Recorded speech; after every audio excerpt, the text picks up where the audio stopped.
Well, we begin July with game 25 of the season as your Hoptown Hoppers sitting in first place, taking on the third place full count rhythm. Hello, everyone. I'm Colin Quithers, bringing you today's action here live on the Hoptown Hoppers TV network from Hendersonville, Tennessee. Last night, these two squared off back at Tiger Field in Hopkinsville, and it was a terrific night for the Hoptown squad. Tristan Saputis was on the mound as a starter, went 6 shutout innings. Gage Montes came and cleaned things up after him with 3 Ks, and it was a 10-0 run rule victory. And for you Hoptown fans, a little nugget for you is that's only the second time ever in full count's history in the OVL that they have been run ruled. So this Hopper squad is one of a pair. We're ready now for game 25 as of course, full count rhythm will be in the field. Parker Davis is the starter, a tall lefty. We'll be seeing Brennan Gibson to lead things off. We'll give you the starting 9 as we get started here with game 25. The lefty, a leg kick, and first pitch of the game outside for ball 1. Obviously, the big storyline today is the immense heat that we are battling here. If you were at Tiger Field last night or listening, it was pretty warm as he raised by 1. Fastball evens the count 1-1. But tonight, it's a little bit more significant. One, it's generally just a little bit hotter. The humidity is spiked a little bit extra. And then they're playing on turf today. It's an infield that's turf, outfield that is grass, and that obviously raised the temperatures quite a bit. Foul ball, left side, count now 1-2. If you're unaware with how the turf can affect games, I'll give you the minimum first. At the very least, on bad turf, temperatures are about 10 degrees hotter than they are the normal surrounding temperature. He goes and fishes one in the dirt, misses the drop third strike, throw down the first from Bryson Hamilton, and there's one away for the Hoppers. This is some pretty good turf, though, so it's definitely plenty hotter, and not much circulation going in that Hoptown dugout down the first base line. Don't have a fan in there or anything, so doing anything they can to stay hydrated and cool throughout this one. Evan Jacob, the 2 spot, now to face Parker Davis. Ready's now in the right-handed box. Pitch to the plate. Curveball upstairs. That did not break at all. So count now 1-0. Evan Jacob did not play yesterday. He's one of 6 different guys in the lineup than yesterday's starting 9. 1-0 pitch. Ground ball right side. And foul for strike 1. Give you the 39 for your Hoppers. Of course, Gibson led things off with Jacob now at the plate. On deck would be Brennan Mueller, and the 4th spot is the 3rd baseman, Evan Leonard. We'll give you 5 through 9 after this 1-1 delivery. Pitch from Davis, and Jacob ropes one into the full count dugout. Everyone's okay. Dipped out of the way. Now the count 1-2. 5 through 6. 5 through 9 for the Hoppers. O'Connor, Scheidt, Gavin Powell, Easton Beatty, Declan Riggs is the DH, and Hayden Hunt will round things out at the bottom of the order. Davis again now set, and he'll deliver to Jacob. He'll lift one out towards right center field on a good line, rounding first hard, and it's just picked up by the center fielder. He will hold up about a quarter of the way to the second, and he's got the first base hit of the ball game. Jacob is on safely, and again, that brings up Brennan Mueller, who was in the lineup last night in that 10-0 victory against full count. He went 1 for 3, also reaching on a walk. Comes up here again playing right field in this game. Mueller's gone 2 for 8 so far this summer against this full count roster. Facing Davis for the first time, though, this year. Davis paused and then throws to the plate. Tries to spin one, leaves it upstairs for ball 1.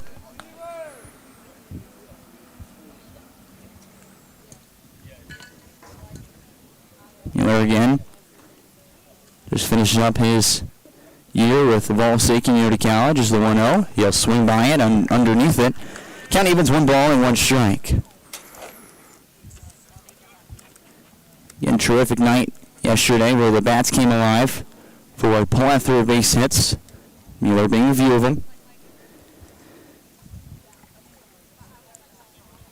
Trying to get a spark here early again. That one hit well out towards center field, but the center fielder, Rylan Moses, tracks it down for out number 2, and Jacob retreats back to first. The third baseman, number 32, Evan Leonard. They start us off with a strikeout swinging, a single, and now flying out to center.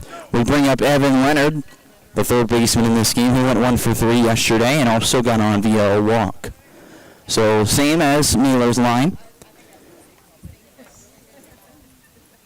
He readies up in the right-handed box now. Leg kick, pitch to the plate, and he goes chasing after the first one. It is popped up right side and lands in between the right fielder and second baseman. Jacob went around second and all the way to third. We've got runners on the corners here in the first. Quiet ground here at Drakes Creek Park, very minimal, as obviously it is hotter than we've had all year. That true southern heat and humidity has gotten in full swing here in this game. Does go down as a single technically for Leonard, as no one touched it. And that brings up Connor Scheidt looking to get us on the board in the first. Steps up in the left-handed box. First pitch he sees he went after and swing underneath it for strike one. It's reading about 94 degrees out here. That's without the feel like, which is, well, around triple digits. And then, of course, the extra emphasis with the turf brings it well above 100. 0-1 pitch, curveball right side, just foul. Good scoop from the first base coach, Bobby Irving. Able to feed it back into play, and Connor Scheidt will set back up. No balls in 2 strikes. Scheidt did not play yesterday. It has gone 2 for 4 so far this summer against the Rhythm. Is batting .270 on the year. Does have 10 RBIs and a chance for an 11th, standing on third. Davis is set from the rubber, from the belt he fire, and leaves it upstairs with a fastball for ball 1 in the count. So Scheidt still alive with a 1-2. And on deck after him would be the 6th batter, Gavin Powell, who's playing second. Both Scheidt and Powell, returners of this team from the 2025 roster. They've already surpassed their win total from last year, which was 16. They have 18 wins now. Pitch goes all the way to the backstop. Jacobs coming in. It's going to be close, and the pitcher did not come in whatsoever. Hoppers are on the board first with a 1-0 lead. Again, you cannot give up runs as Hoppers team after losing 10-0 last night, so they've scored 11 straight against the Rhythm. And the count now 2-2. Does mean Leonard moved up as well on the wild pitch. I don't get why, as Davis on the mound, you're not coming in to crash because you could have gotten him. It bounced off the backstop well. Either way, Deuce's wild pitch upstairs again above the eyes, and the count runs full. So yeah, that run coming in for the Hoppers goes against Parker Davis. Double. 1 for the fact that he missed the spot, and obviously the wild pitch, and 2 for not crashing at all and kind of barely jogging in for it. And it's Leonard on second. 3 balls, 2 strikes for Scheidt. Full count delivery comes to the plate, and it's a curveball that stays too high again, and there's a walk. So the 2-out rally continues as we bring up Gavin Powell, the second baseman, who also did not play in yesterday's contest. Did join the team late after spending the spring with Renda Lake College, home of the Warriors, a JUCO squad playing in Region 24. His first game was against the Full Count Rhythm when they were over at Tiger Field, not the last game they played, but the one before that, where the Hoppers won 5-4 with a walk-off winner. First pitch he sees is lifted high towards left center field. Shallow coming in as a center fielder drops in front of him. Leonard coming around third. There's a throw to third, and he drops it. Scheidt's in safely. Leonard scores, and it's 2-0 Hoppers. Scheidt with the wheels over there. And he stands 90 feet away. That brings Powell in towards second, but only after the throw, so he does only get awarded with a single.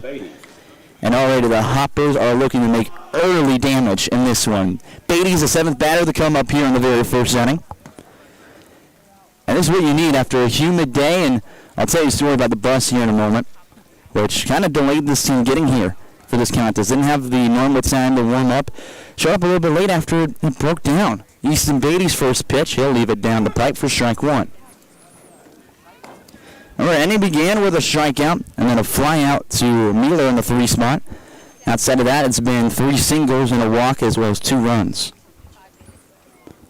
So Davis again now set from the left side of the rubber, standing very close to that first base side, and that one put up the left field line will say fair. That brings in at least 1. Powell coming around third softly. He's going to score, and that will be a 2 RBI double for Easton Beatty. It's 4-0 Hoppers in the very first inning.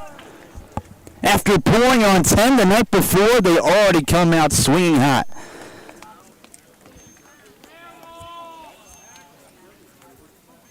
The Hoppers have a little bit of saying right now is don't let the hops get hot. And with the humidity, the heat right now, they are letting it fuel them. As you know, as a coach, you got to tell your team, both teams are going to play in the heat. You can't let it get to you. You got to ignore it, right? But from a broadcast perspective, from a fan perspective, it's going to play a little bit of a factor. Well, they are completely ignoring it here so far. First pitch as Riggs steps up. Heads a curveball downstairs for ball 1. Riggs is the DH for you guys in this game. He's 0 for 3 so far this summer after a little bit of hiatus from a low leg injury. We'll just call it that. 1-0 right down the middle with a chopper right side, crashing hard as the first baseman, but it tails foul for strike 1. So the count evens. Beatty returns back towards second. Riggs, a native of Highland, Illinois. Again, it was almost a full month. He did not play between June 7th, when they faced the Paducah Chiefs, and so June 28th, where he faced the Fulton Railroaders on the road in Fulton, and went 1 for 3 in that contest. He steps back up again as the Hoppers have been terrific recently, as they have all season long so far. They've won 8 of their last 10 matchups. The full count rhythm, 6 of their last 10. 1-1 pitch, and swings underneath it, fouls it off, out of play, backwards, and now the count 1-2 as Riggs is behind, looking to continue this 2-out rally. They scored all of their runs on 2 outs so far. So the Rhythm were about a pitch or so away from getting out at the top of the first scoreless. Instead, the Hoppers are welcoming themselves with open arms, and it's kind of like you go into a guest house and you put your feet all over the couch and just telling them, hey, I'm comfortable. I live here now.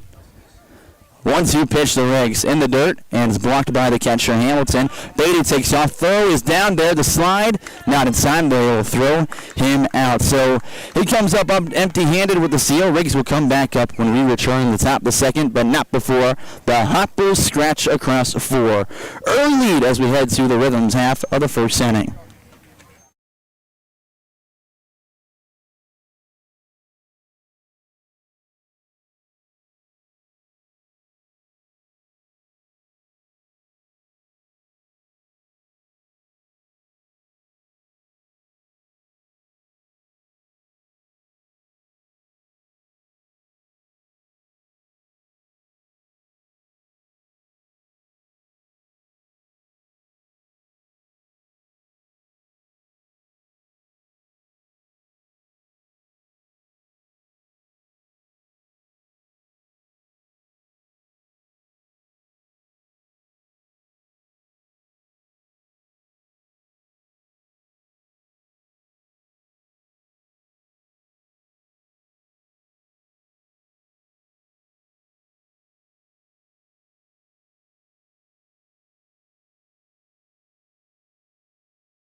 Way into the bottom of the first here at Drake's Creek Park, home of the full count Rhythm, where the Hoppers have already scored 4 runs. They put quadruple up and are looking to defeat the full count Rhythm in back-to-back nights after a 10-0 one-rule victory in 7 innings. On your mound for the Hoppers, it's a new man out there, not typically with the wrestle. It's Jaden Gaylor. Number 10. From the Clarksville area, and actually kind of knows one of our assistant coaches, Bobby Irving, who usually serves as the first base coach for the Hoppers. They used to play together way back in the day, and he told me, yeah, this guy is the truth. He's got a really good fastball, got some off speed, and a terrific arm on the mound. He's going to Walter State Community College, and now readies up the first pitch quickly. It's upstairs with a fastball for ball 1.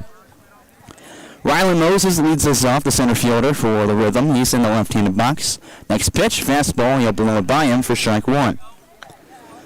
And on our way here today, had a few mishaps. We're wondering what was going to get us to the field, because bus broke down with the immense heat we've had on the way in. As the 1-0 curveball, he goes chasing, comes up empty. Count 1-2. Gaylor looking for a strikeout early, as he was actually one of the guys who didn't have to deal with the bus issues today. 1-2 pitch, curveball again, and he comes up empty-handed for the second straight swing and miss. There's a strikeout to begin the bottom of the first. Yeah, bus broke down maybe about 10 or so minutes away from the field. We were so close. So thankfully the full count rhythm sent a plethora of cars. I got to say probably around 8 different vehicles to come pick up the team. We were all able to go in one trip. And so shout out to them and appreciate them for getting us here for today's game. Next pitch is right down Broadway with a fastball for strike 1 to Gabe Jenkins, the left fielder, who went 1 for 3 yesterday. This full count team has only seen 4 different guys in their starting 9 compared to yesterday. As he loads up again from the right side of the rubber, it's a spinner, and it's fouled on the left side for strike 2. Jenkins went 1 for 3 again in that game last night. Well, just so many hits for the full count rhythm. Again, could not score anything. On deck would be Hudson Separulo as we look through the rest of the starting 9 for the rhythm. And the cleanup spot is Bryson Hamilton. Edward McLeod is the DH. Batting 6 is Tate Dickinson, the right fielder. Cam Suggs is 7th. Landon Rogers, the shortstop, is batting 8th. And Joel Chandler will be the 9th batter in the order for full count. Gaylor looking in again with no balls, 2 strikes, delivers to the plate, and he spikes it way in front of the dish for ball 1. Count now 1-2 to Gabe Jenkins after last night. He now bats .333. Plays his college ball with the VMI, Virginia Military Institute, and is a native of Mechanicsville, Virginia. Next pitch, fastball high and away, and the count evens 2 apiece. Jenkins does lead this team with 20 singles. He also leads the team, though, with 21 strikeouts. Trying to get him chase here. The 2-2 pitch from Gaylor comes down, and it's a curveball that he just grabs a piece of off the end of the bat to stay alive. The count evens, 2 balls, 2 strikes. As they'll reset now in the right-handed box, standing 6'2", 185. Jaden Gaylor now accepts the sign, working through the windup. He'll fire. It's another curveball that's grounded over the third baseman, Leonard. He'll fire across the diamond. The first, it's scooped up by Scheidt, but doesn't matter. Jenkins beat it out for an infield single. There's a man on. You know, it makes sense. He's got that speed back at Hanover High School. He actually held the 3rd fastest indoor time in track, and that's in the 55-meter dash. He had a 6.72 55-meter dash that was. So he gets on there, beating out the throw, and Hudson Separulo, the first baseman, is now the batter. Remember that first game we were here that the full count rhythm beat us 10-2. It's their only win against us so far this year. He had a home run to near dead center field as he fell off the first pitch for strike 1. If you can see out there well enough with the camera, I know it's hard, but dead center field, the batter's eye kind of comes up a little bit in height with the wall.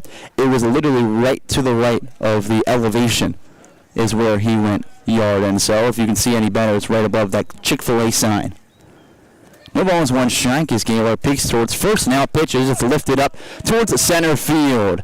Gibson underneath it for a catch, and that is out number 2. A little bit of a can of corn right there. And with that, we bring up Bryson Hamilton, who is the catcher, and he went 1 for 3 yesterday. This summer, Hamilton is batting .315, also plays with VM9. That's something this full count roster likes to do, is if they have guys that play at the same school in the lineup together, they're kind of stacked up against each other as well. They'll bat 3 and 4. You'll see a bunch of Sanford guys going 5, 6, 7 throughout the order. So if they're playing with the same team in the spring, they're kind of batting together in the order as well. First pitch, back pick down the first, and not at time. It is a called strike to Hamilton. When you look at the defensive alignments for your Hoppers in this one, it's Easton Beatty in left field, Brennan Gibson in center, and Brennan Mueller over in right. And then in the infield is Evan Leonard at third, Hayden Hunt at short, Gavin Powell, the second baseman, Connor Scheidt, the first baseman. Pitch comes back, curveball misses in the opposite batter's box, and the count evens 1 apiece. Your catcher tonight, serving the signs to Jaden Gaylord, is going to be Evan Jacob as well. So that rounds out the defense for this Hoptown team. Pickoff move the first and out of time as Jenkins is back in safely. Hamilton, also a native of Virginia, not the same city though, from Norfolk, Virginia. Obviously, they've got AAA baseball there. The Norfolk Tides, home of the AAA affiliate to the Baltimore Orioles, as other pickoff move is not inside. He finished up his sophomore year with a .222 batting average, but only an 18 at-bats, so didn't get too much time this past spring. Rays up and again in the right-handed box, standing 6'4". It's a curveball, and that lands in the zone for strike 2. Gaylor back ahead. He has been throwing the strike at a high percentage so far in this opening inning of action. It's been a strikeout, a single, and then a flyout towards center to get us where we're at right here. Well, the Hoppers scored all 4 with 2 outs. Trying not to repeat down the opposite end. 1-2 pitch. The runner takes off. Pitch was outside. Throw down from Jacob. Is right on his head. Perfectly placed, and they've got a man caught stealing to end the first. So that does it as we head now to the second, checking the scoreboard. Hoppers 4, Rhythm at 0.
Back for the second inning here in Hendersonville, Tennessee, right outside of Nashville. Hoppers already scored 4 after a dramatic first inning. They saw 7 come to the plate.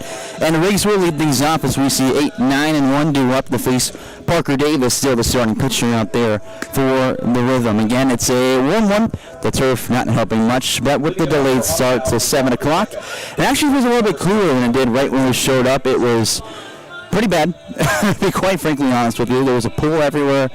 Everyone was walking, just a sweat below them, but that cloud has covered up the sun as well as the trees over in right field, which has dramatically helped the temperature here in Game 25 of the season to begin July, in the final month of the OVL. Towards the end of the month, we will have the postseason, which the Hoppers are in line for to be the number 1 seed.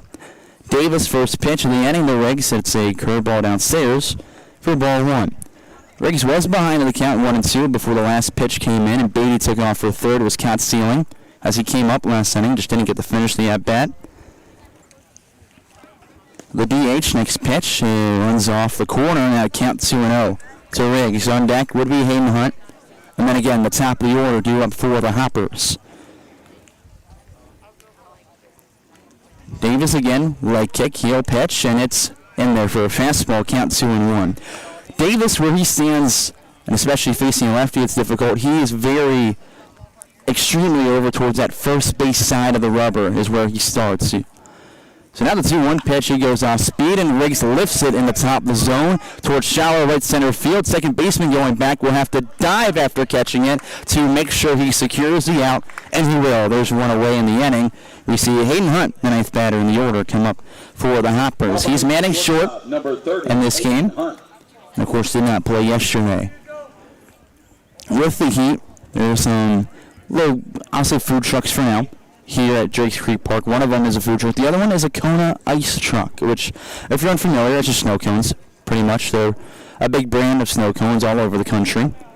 As the first pitch comes into the right, he starts to square around, pulls back. It's a called strike at the knees anyways with a fastball.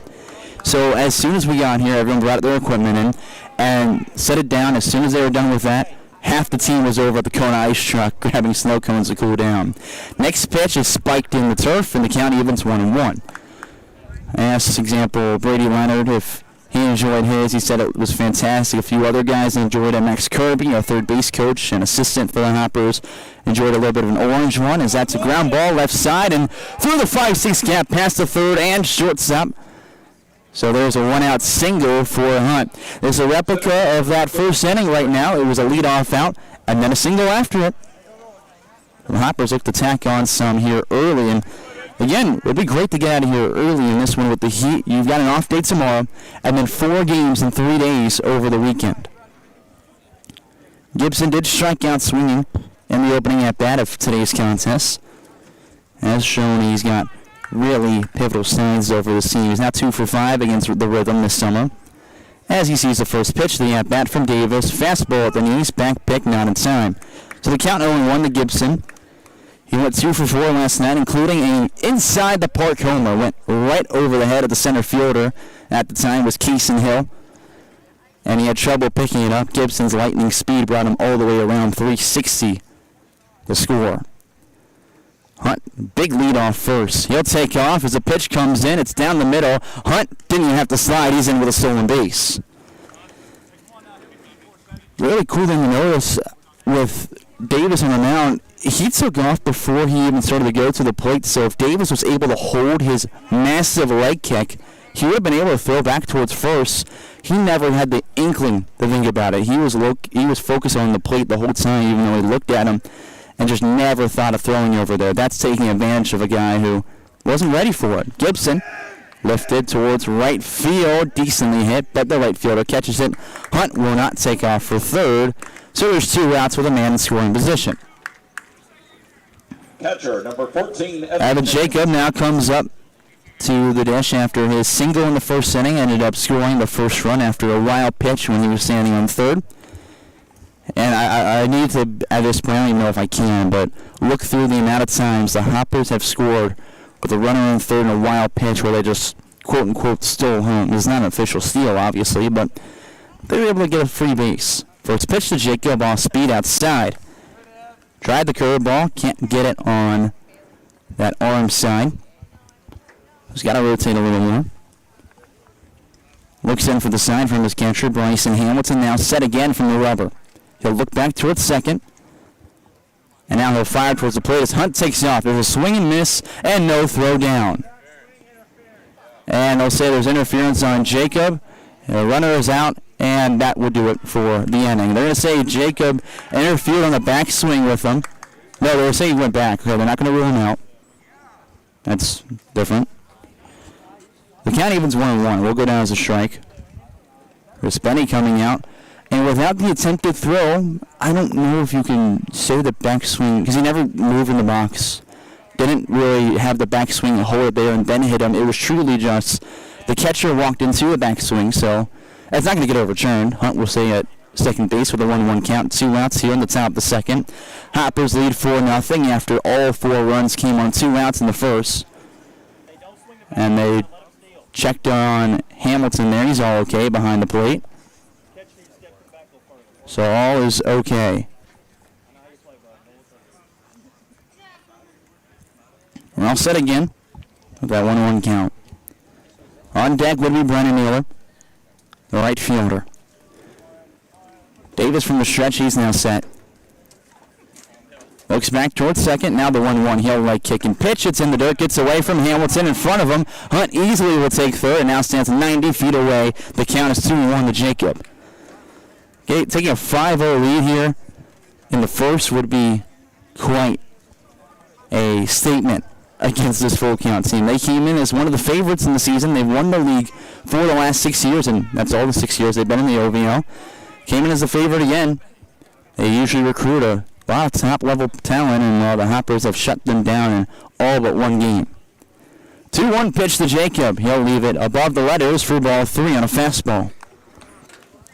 So he stands now ahead in the count as Jacob on the summer is batting .317, has recorded 22 RBIs. He's 2 shy of tying the team lead, 24. That belongs to Dom Hartman currently, who's not in the lineup today.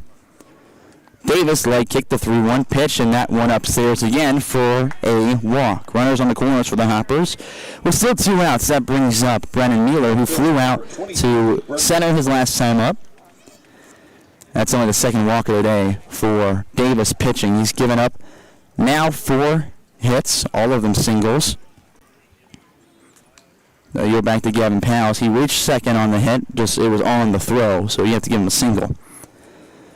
First pitch, we see the Mueller, and he ropes it down the right field line and past the first baseman. Hunt's going to score. Jakey gets the wave sign around second. The throw comes in, it's cut off, and we've got runners on the corners again. Hops say hot, it's 5-0.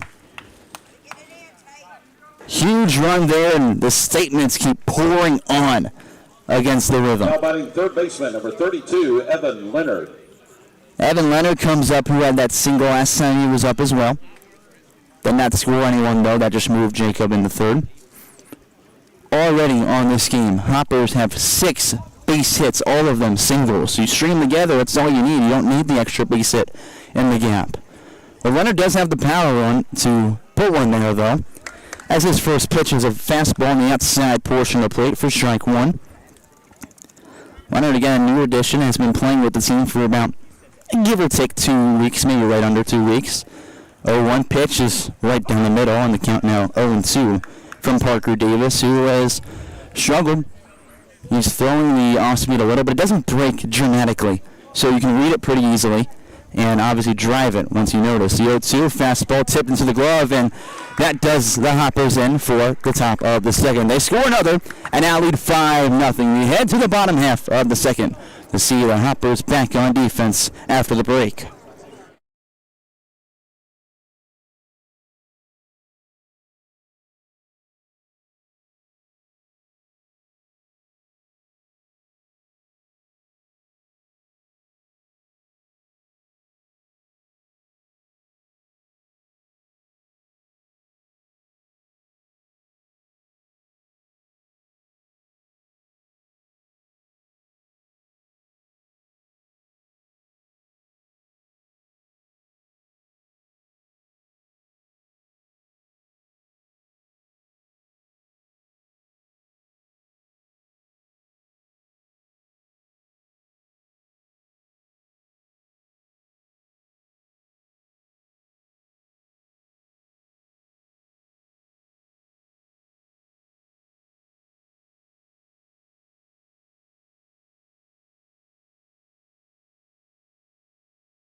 Bottom of the second here on the Hoptown Hoppers TV network as we take a look at the season history between these two so far this year.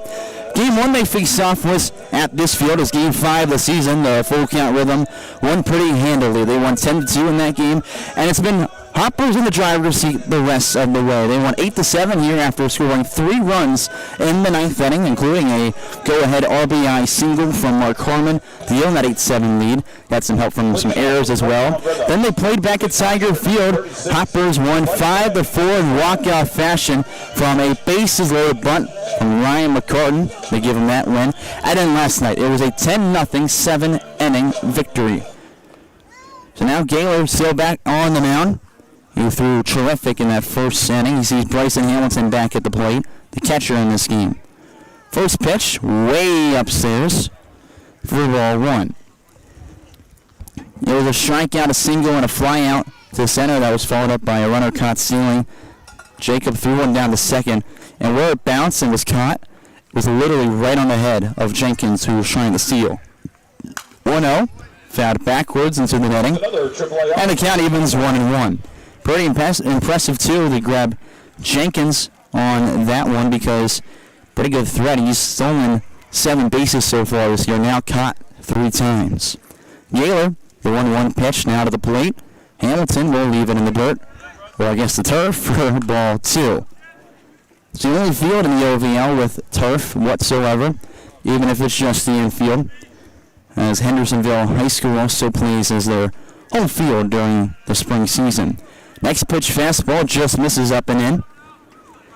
And now Hamilton at the dish is ahead 3-1. 3-1 pitch from Gaylor goes for the curveball, and that one finds the zone yet again. Locates it as the count runs full. And Hamilton's at 6-4 as the catcher in the right-handed box is batting .315 on the season, leads the team with 6 doubles. Makes a leg kick, and now the pitch is in the plate and away from Jacob. There's a leadoff walk to get us rolling in the bottom of the second. Hoppers scored 4 runs with 2 outs in the first inning. Then they scored a 5th with 2 outs again last inning. Edward McLeod, the DH in the 5 spot, will come up to the plate for his first at-bat of the day. McLeod is batting .304 so far this summer with the light baby blue and white. As the Rhythm sport their all-white jerseys today. Hoppers, red tops, gray pants, and black hats. First pitch of the right-on-right matchup. It's a curveball right down the middle for strike 1.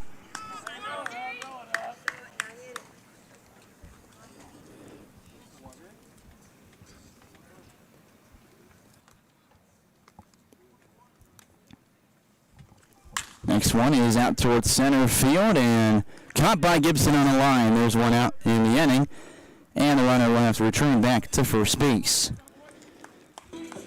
Now batting the right fielder, number 24, Tate Dickinson. Tate Dickinson now the batter. He's playing right field today. Did not play in yesterday's game, though the man on deck, Cam Suggs, did. So he comes up with a runner on first and 1 out here in the bottom of the second as his team trails 5-0. Jaden Gaylor, the pitcher, from the right side of the rubber. He'll pick off the first, and he's back in safely. Dickinson batting .214 so far this summer, has a .353 on base percentage in 42 at-bats. He'll wave by the first pitch, and he's behind 0-1 to begin the at-bat. Dickinson just finished up his redshirt freshman year with LSU Eunice, where he batted .143, but only in 7 at-bats. So we got just 1 hit on the spring season. Another pickoff move the first, no tag applied by your first baseman, Connor Scheidt. He's back in the lineup today. And the Hoppers already lead 5-0 on 6 hits in 2 innings. 0-1 pitch, curveball, he swings over the top of it for strike 2. Gaylor quickly ahead once again. You look at the line for him, he does have 1 strikeout that began the game, and has been ahead in the count pretty much every single other at-bat besides his walk at the beginning that just fell behind last minute. Another step-over move. Not overly competitive. And Gaylor's committed to play with Walter State Community College, a JUCO squad that is one of the best in the country. They can compete for the World Series every year. Curveball on the turf in the opposite batter's box, and now the count 1-2. I like to kind of look at Walter State as a JUCO program that pretty much just recruits a D1 talent that just wants a year of JUCO work to kind of improve and bring up a lot for pitchers, bring up the velo, bring up some exit velo for those that play the field. As the 1-2, a fastball upstairs, and the count now evens. 2 apiece to Dickinson from Del Chase, Louisiana, stands 6'2" on a right-handed box. And Reddy's up again to face Gaylor. He'll accept the sign after peeking towards first. He's now set. He'll slide step, curveball outside corner, runs off the plate, and now he's behind 3-2. This is where he had the leadoff man, Bryson Hamilton, who still stands on first base. And was just shy of the strikeout walk down off a curveball on the turf again. 3-2, fastball, letter high, lifted out of play right side, so we'll do it all over. Lands through the trees here at Drakes Creek Park. This is 1 of 4 fields surrounding those. Sorry, it's 3 fields surrounding. It's 1 of 4 in total. 2 of them baseball fields, this one being 1 included. The other 2 softball fields, as one of the softball fields is also all turfed and looks gorgeous. Big pause, and now full count pitch again. Curveball, right side, and above the head of the second baseman, Hayden Hunt. Goes in the center, Gibson will field it, and that'll hold him to a single with the first 2 of 3 are on with 1 out. A stand on first and second for the seventh batter, Cam Suggs. He went 1 for 3 yesterday, was playing center field. Or no, he was playing third base. He's back at third today. It was Kaysen Hill that was in center. Suggs plays for Auburn Montgomery, also where the Hoppers' Chance Sweeney plays his spring ball at. From Greenbrier, Tennessee, he stands 6'3" in the right-handed box and awaits his first pitch of his at-bat. There'll be a step-off move over towards second, no throw. So that counts as one disengagement without a competitive throw over.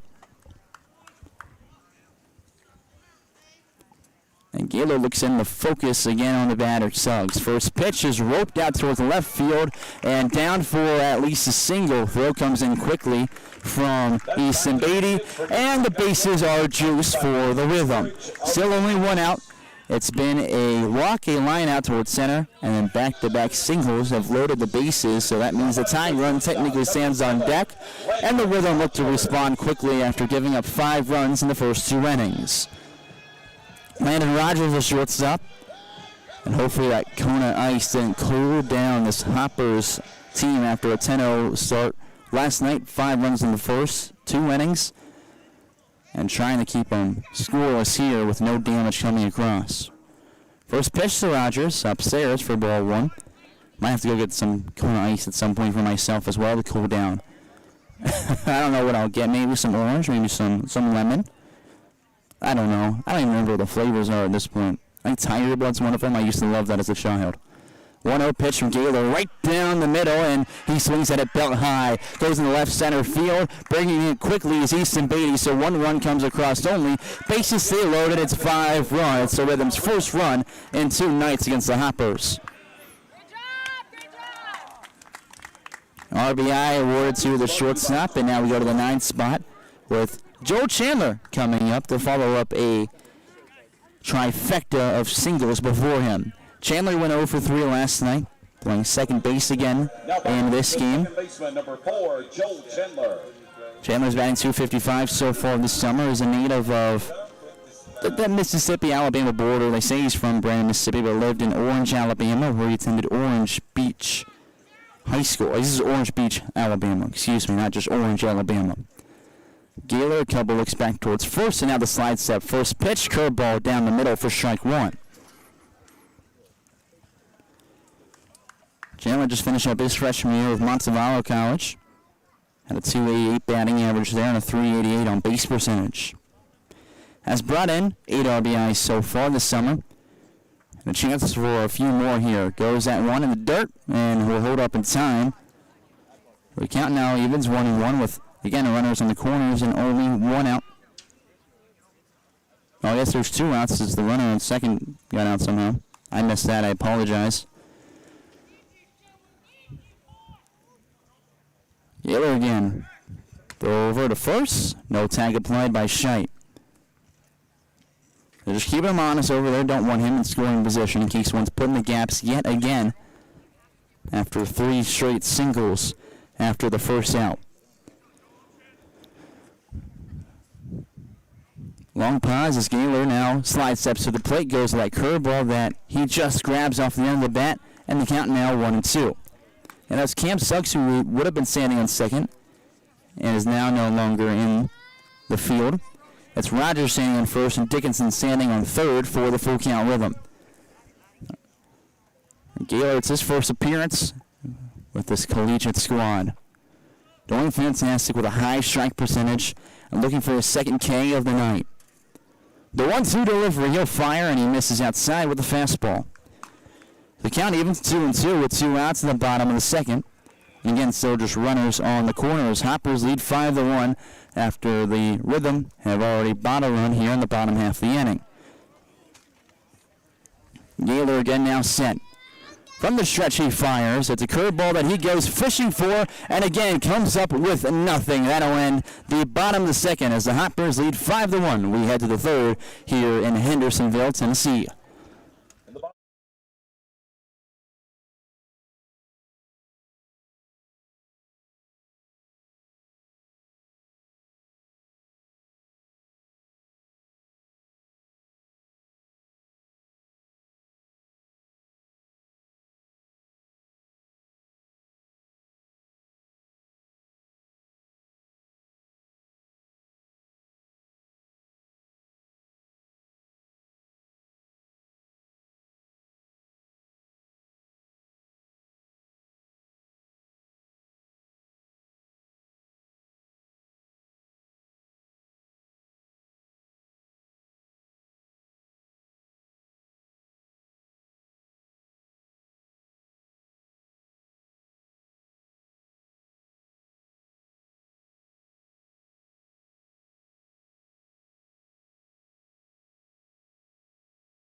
We head to the third. Hoppers lead 5-1 over the Full Count Rhythm. After beating them last night, they stand in third place with a 13-11 record. Hoppers are 18-6, standing in first place in the league by a game and a half over the 17-8 Henderson Flash. In the order for your Hoppers, we'll see 5, 6, 7 due up, beginning with Connor Scheidt. And Parker Davis is still out there on the mound. He started the game, and so far on his line, he's gone 2 innings, giving up 5 runs, 6 hits, 2 walks, and 2 strikeouts. First pitch of the inning from the lefty is popped up in the infield shallow by Connor Scheidt, and the third baseman Suggs has caught it. There's quickly 1 away. He now stands 0 for 1, after he got on with a walk earlier, came around and scored one of the 4 in the first inning. Second baseman Powell comes up. He's 1 for 1 with a single. Now Reddy's in the right-handed box as the lefty will pitch again. A fastball blows it by him. And there's an 0-1 count to Powell. Powell is now 1 for 5 this summer after getting his first hit against the Rhythm. He made his debut this summer against his team as well. Another pitch on the corner, and Powell's behind quickly 0-2. Native of Hopkinsville, if you're unaware, he played with the Hopkinsville High School Tigers. In his senior year, he batted .359 with them and had a .306 ERA as a two-way player. 0-2 pitch, he goes after one of the turf. There's a drop third strike. Throw to first gets him out, and there's 2 outs in the inning. There's strikeout number 3 for Davis on the mound. That brings up Easton Beatty, looking to avoid going 3 up, 3 down in this inning. There were 7 that came up in the first, and then 6 that came up in the second inning. Hoppers have scored all their runs on 2 outs in this game. He reached on a double last time, and it was caught stealing going to third. Beatty's first pitch, he'll swing through it for strike 1. Off speed that he was out ahead of. Plant foot was there, swing was there. Just barely missed making contact with it. 0-1 delivery from Davis. He'll swing through it again. Now the count 0-2. Almost kind of lifted that front shoulder. It felt like a little early. Trying to bring up the DH, Declan Riggs, who stands on deck, and maybe spark our third 2-out rally of the night. The 0-2 pitch from Davis. This one on a line right side through the infield, and there's a single. The 2-out rally has been sparked in the third. Imagine this is the whole pattern of the night. You got to get 2 outs before the Hoppers can score. Be interesting. Riggs comes up after a pop out to the second baseman, Joel Chandler, though he caught it in somewhat very shallow right center field. It was out of the infield. Just got underneath it a little much. So Riggs now ready in the left-handed box to face the left-handed pitcher. And on deck would be Hayden Hunt, and then top of the order. Davis long stare into his backstop. Bryson Hamilton now sets. Big leg kick. He'll fire from the belt. And Riggs swings to the first one. Tips it backwards, and the count now 0-1. And Riggs feels a whole lot better being able to play than when he wasn't, which seems pretty obvious, but he mentioned that, he didn't love that he didn't get to contribute to the team and the wins the way he would like to. So this is a lot more fun for him, which it would be for any baseball player. The 0-1 pitch is off the inside part of the bat in fair territory. They will finally rule it foul on the count 0-2. Got off the handle. So Beatty goes back towards first, and they'll walk the ball out to him to give Riggs a minute to kind of shake it off. He shake his head a little bit. I think he wanted to swing out ahead of it and drive that one up the right field line. Could have grabbed that pull side as it was on the inside portion of the plate with a fastball. Just missed it with the viscous bat. He'll swing the baby blue lumber around, and now Reddy's up for the 0-2 delivery from Davis. The lefty looks over towards first, now fires towards the plate. Fastball runs off the outside for ball 1. Didn't miss by much, but gave Riggs the lead with that one. So now the count 1-2. Still have a light crowd in attendance, as the heat would make anyone say I'd prefer the pool than this. 1-2 delivery from Davis. It's a curveball that Riggs swings underneath, and there's the final out of the inning. They got Beatty on with 2 outs, but nothing past that. We head to the bottom of the third. When we return the Rhythm, they will see 1, 2, 3 due up in the order.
On the third, Hoppers lead 5-1 over the full count rhythm. It's about lower mid-90s here in Hendersonville, Tennessee. Not much breeze coming through besides around the base paths where the Hoppers have been covering in their first 3 innings. They've gotten someone on every single time. They lead with 5 runs on 7 hits already, one of them being a double from Easton Beatty. Also feel the breeze from the pitcher, Gaylor's fastball, which has been run up there very, very well. First pitch now, the third. He'll go upstairs for strike 1 at the letters. Again, it's 1-2-3 due up, beginning with Ryland Moses, who struck out swinging to begin things for the rhythm order. As the 0-1 comes in, it's spiked, and the count evens 1-1. Moses is a lefty playing in center field, playing really close up to the plate. His edge of his toes are over the white line in the box. As the 1-1 comes in from Gaylor, tried the fastball outside and missed with the release. The count now 2-1. And you run one inside well. He could be close to a hit by pitch, but he probably won't be swinging at it or catching up to one. He won't catch up to a curveball. He swings underneath it, and now the count evens 2-2 again. Remember, on deck is Gabe Jenkins and Hudson Separulo in the hole will be the minimum that Gaylor expects to face here in the third with a 5-1 lead. 2-2 pitch, and he tries the fastball upstairs again. The count runs full.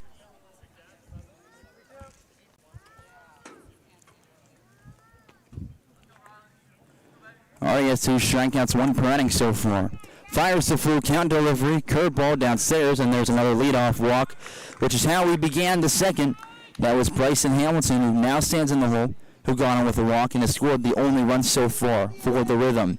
Jenkins had a single in the first inning, was caught stealing, going to second to end that inning by the catcher, Evan Jacob.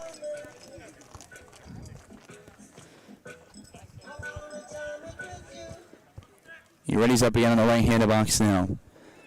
Gaylor, despite righty, lefty, how close or far they are from the plate, has really not been missing in different spots. He's very consistent to what he's been doing. Goes back to that curveball, and it's right down in the middle of the zone for strike 1. You go back to Saputis last night, who was extremely consistent, extremely efficient. Not that Gaylor's exactly doing the same stuff, but it's pretty much the same story.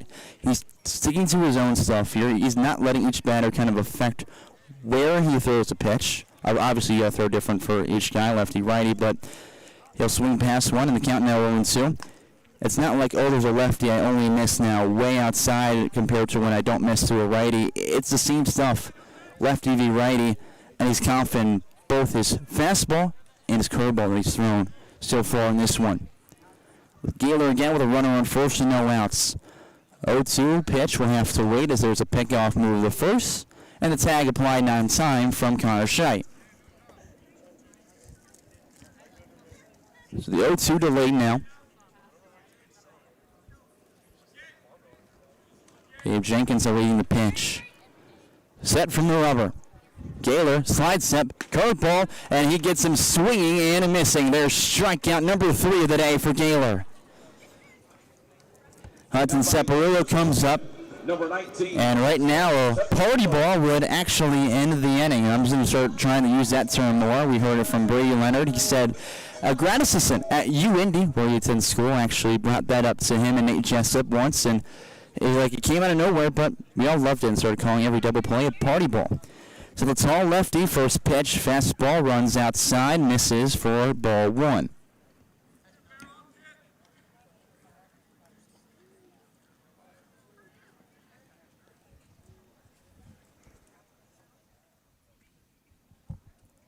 Next pitch, and there's a ground ball quickly through the right side in the right field. There's your single with an out, and runners on first and second. Now batting the catcher, number 36, Bryson Hamilton. Gotta hope the mic is okay now, I guess. I swear the settings are different every 2 days. Hopefully that's okay. I don't know anymore. Batter now, Bryson Hamilton, who's the catcher. He's 1 for 3 yesterday. Now only reached on a walk in his only plate appearance. Gaylor looks back towards second, slides step in, gets him fishing at one in the turf, and he comes up empty-handed for strike one.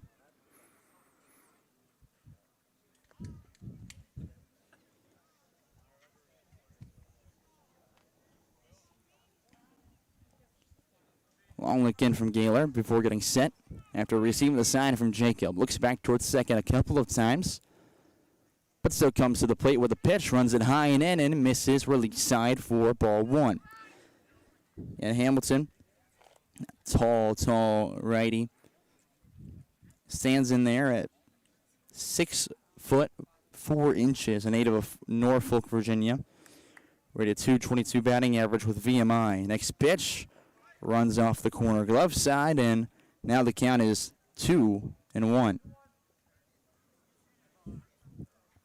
Hamilton played at Murray High School in Norfolk, where he played both baseball and golf and was a state tournament semifinalist in baseball his senior year, as he'll swing through the next pitch. The count evens 2-2. Also finished first team All-State in Virginia. That was the Class 5 Region B Player of the Year his senior season. So still with runners on first and second, a 5-1 lead for the Hoppers. 2-2 pitch, curveball, drops off the table too quickly, and the count runs full. Only 2 walks so far for the pitcher in this one, Jaden Gaylor. Both have come off full counts. Mitchell on the off speed, and might go back to it again though. 3-2 pitch, heat check, fastball below the knees, and there's a walk with 1 out. The bases are loaded for the second consecutive inning. The DH, number 14. Edward McLeod, the DH, now up after last inning. Rhythm had a full bases loaded, and that's where they brought in their first run with an RBI single from Landon Rogers, and then the inning ended a batter later with a strikeout. Chris Betty comes out and asks for the game ball. That does it for Gaylor, who looked pretty good out there on the mound. Will return in the bottom of the third with 1 out and bases loaded, and a new arm for the Hoppers.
Back in the bottom of the third with a new arm out of the pen for the Hoppers. They bring in Andrew Mace. Now out on the mound is just adjusting a couple things. I'll tell you his stats here in just a moment.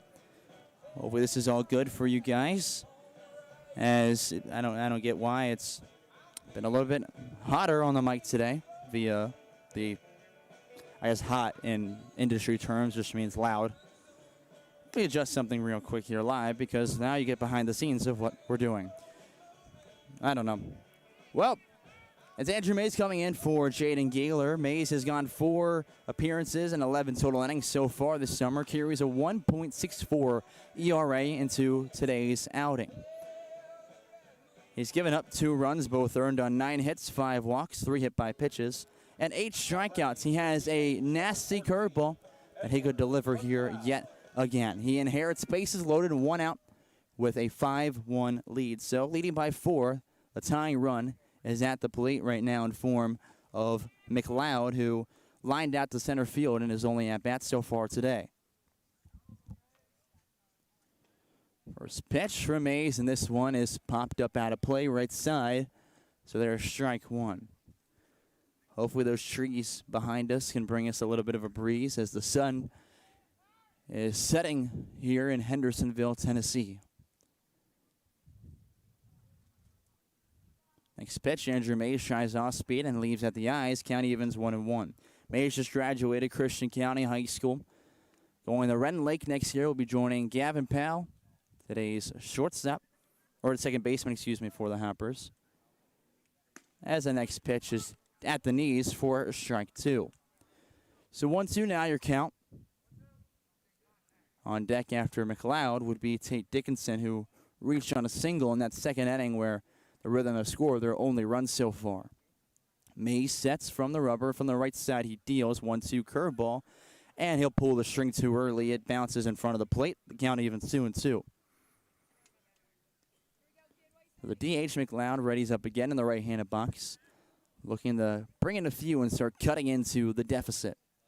Mays leg kick, pitch to the plate. This one's popped up into shallow right center field. Gibson coming in quickly. He'll catch it. He'll throw home as the runner tags up from third. No cutoff. And he'll slide in safely. Score is now 5-2. And just runners on first and second with 2 away. Tate Dickinson now the batter after the sac fly. And the RBI brings in the second run, that being Rylan Moses, who scores. And Dickinson reached on that single his last time up to help load the bases an inning ago where they brought in just 1 run. Looking to replicate that here if Mays can escape the situation and clean things up in relief. That run will go against the starter, Jaden Gaylor, so his line is almost fully closed. He's still responsible for the 2-1. Next pitch, inside, misses for ball 1. He tried the fastball, missed release side. Dickinson with a runner in scoring position has recorded 6 RBIs this summer. Mays again looks back towards second as he's set. With the slide step, he comes to the plate with a fastball at the knees, and the count evens 1 apiece.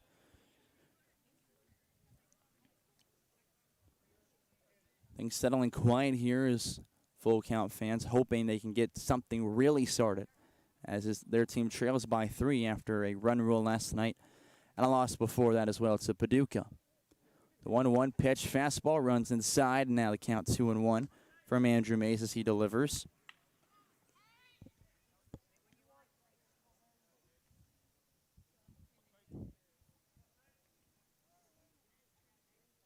He stares in, now set again. Standing on second would be Separula with Hamilton over there on first. And he'll swing through the next one. Count evens 2-2. Mays is 1 strike away from cleaning up the inning. Wouldn't be shocked if he tries that curveball here again, which has a dramatic drop off the table. 2 balls, 2 strikes with 2 outs. Does try the curveball, and it'll hit him. So the bases are loaded.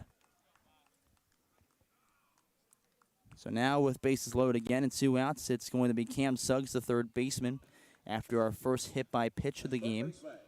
Number 5, Cam Suggs. Suggs had a single last inning as well. That would then load up the bases after Dickinson's single. And then after him was Landon Rogers, who had the RBI single. That's the man that stands on deck. First pitch to him, tries a curveball, and that hits him. It's 5-3.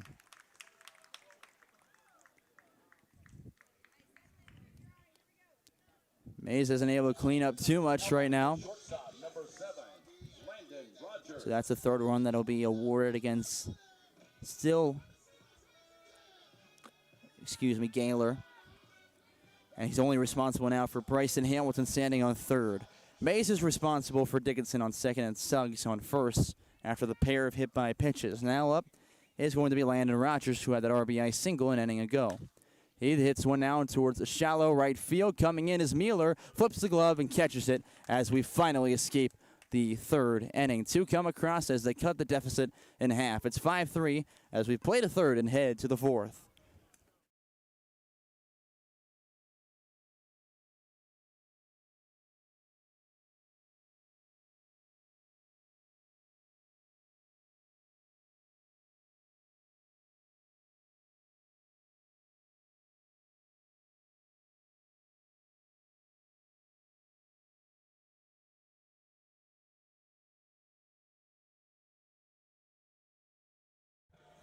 Hold on, not starting, just testing something for the millionth time.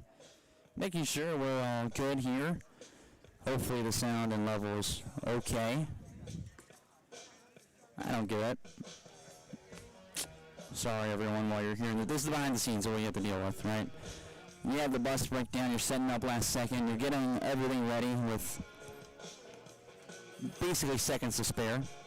I think that's a little too low, and we'll bring it up right there. Hopefully that's okay. If you guys want to let me know if you appreciate that or are still not pleased with your product, we'll be right back in the fourth.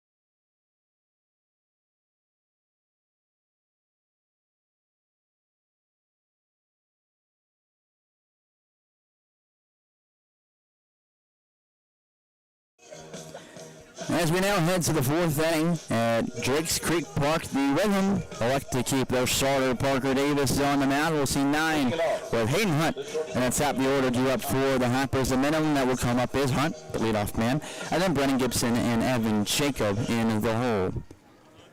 Hunt on the day is 1 for 1 with a single, came around and scored as the only run in the second, which gives the Hoppers now their only 2-run lead. Ready's up as we begin the inning. First pitch, fastball, runs inside for ball 1. On again, committed to play with Indiana State, the Sycamores up in Terre Haute. Just graduated UHA. As the next pitch runs outside, 2-0. For those not local to the Hopkinsville area, UHA is University Heights Academy, home of the Blazers. They went to the Kentucky State Tournament this past season. 2-0 pitch. And that one misses again, 3-0 to count. For those also not aware, how the Kentucky State Tournament works. It's not like most of these states where they have, I guess Class 5A or Division 1, whatever it might be, at different levels for state tournaments. As the next pitch is at the knees for a called strike. Hunt didn't think it was there. Count 3-1.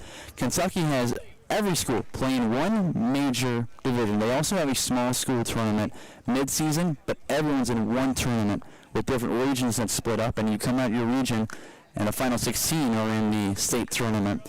As he will tip it back into the glove of Hamilton for the next pitch, and the count now full 3-2 to the leadoff man. Hunt looking to expand his .211 batting average after his first hit against the Rhythm earlier today. And it's right down the middle for strike 3. There's one away after the Hoppers went through almost 3 up, 3 down last inning. The only one to break that up was Easton Beatty with a single, and now that's 3 strikeouts the last 4 batters. Brennan Gibson comes up, who's 0 for 2 with a strikeout and a fly out to right field.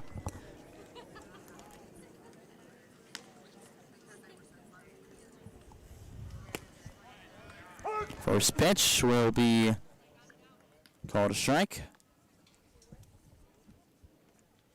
As Gibson readies up again, plays with Freed Hardman.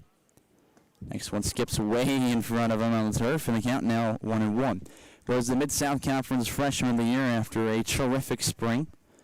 Probably was brought in with the help of Max Kirby, third base coach assistant for the Hoppers, who was a grad assistant there this past season. No one on as the lefty fires the 1-1 pitch, and it's in there with an off-speed. Count now 2-1. They 1-2.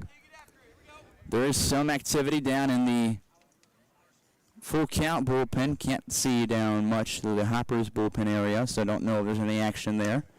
As the next pitch runs a couple levels too much upstairs, and the count evens 2-2.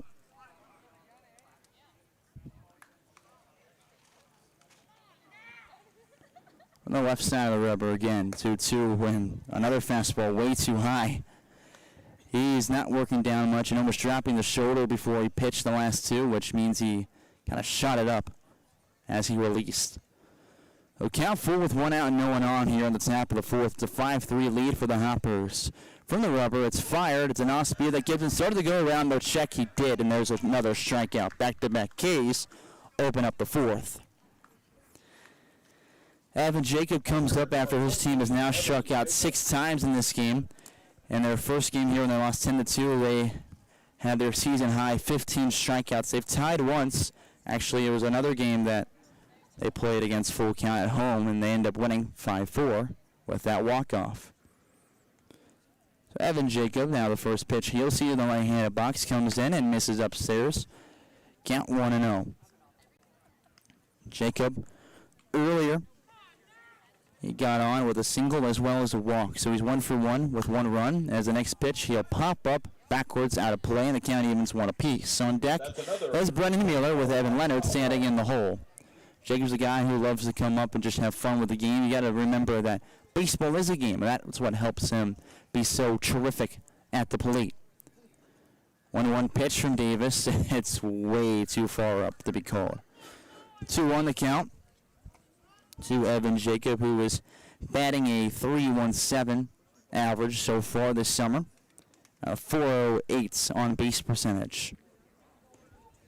Has now 21 hits after a single earlier, and we'll get 22 right there. He pulls that one up the line. We'll be rounding first and headed for second. Ball is picked up in left field, thrown in, and there's a double. He's 2 for 2. So for the second consecutive inning, the Hoppers escape going 3 up, 3 down. So with 2 outs, Mueller comes up with a man in scoring position. Remember, all 5 runs so far in this game have come in with 2 outs up on the board. They have not let that really burn them down in this early contest with Davis standing out there on the mound. So he looks in again as Mueller is 1 for 2 with a fly out to center and a single as well. Looking for another 2-out rally. First pitch he sees as the light kick comes in, and he pulls that one up the right field line. Instead, that one hooks plenty foul for strike 1.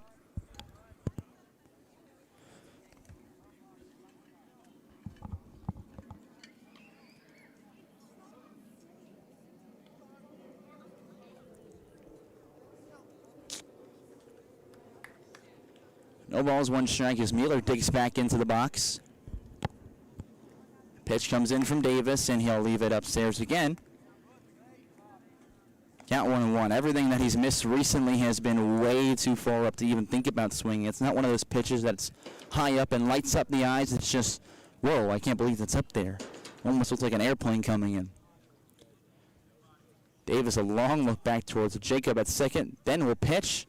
The no-looker is a called strike with a curveball in the corner. Now the count 1-2 to Mueller as he falls behind. He has been leading the team with the best slugging percentage of .646 so far in the year, as well as a .354 batting average.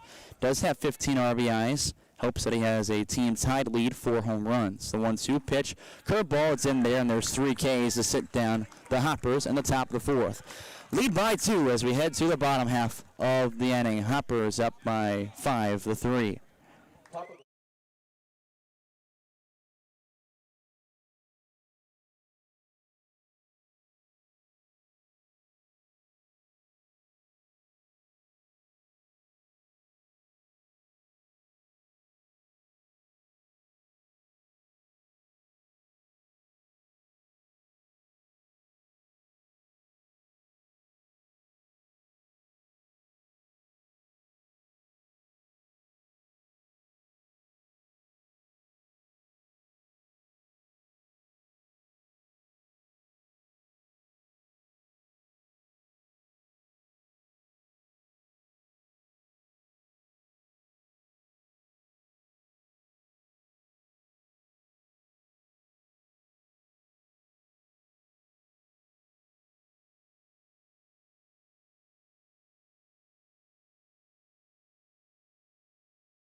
Bottom of the fourth, just like the Hoppers a half inning ago, the Rhythm will see 9, and then the top of the order due up for them. It'll begin with Joe Chandler with Ryan Moses standing on deck. Andrew Mays back out after he's gone 2/3 so far, where he had a couple runs scored while he was on the mound, but none awarded against him. They were all the responsibility of the starter, Jaden Gaylor, who went 2 1/3, giving up 2 runs, 5 hits, or 3 runs, 5 hits, 3 walks, and 3 strikeouts.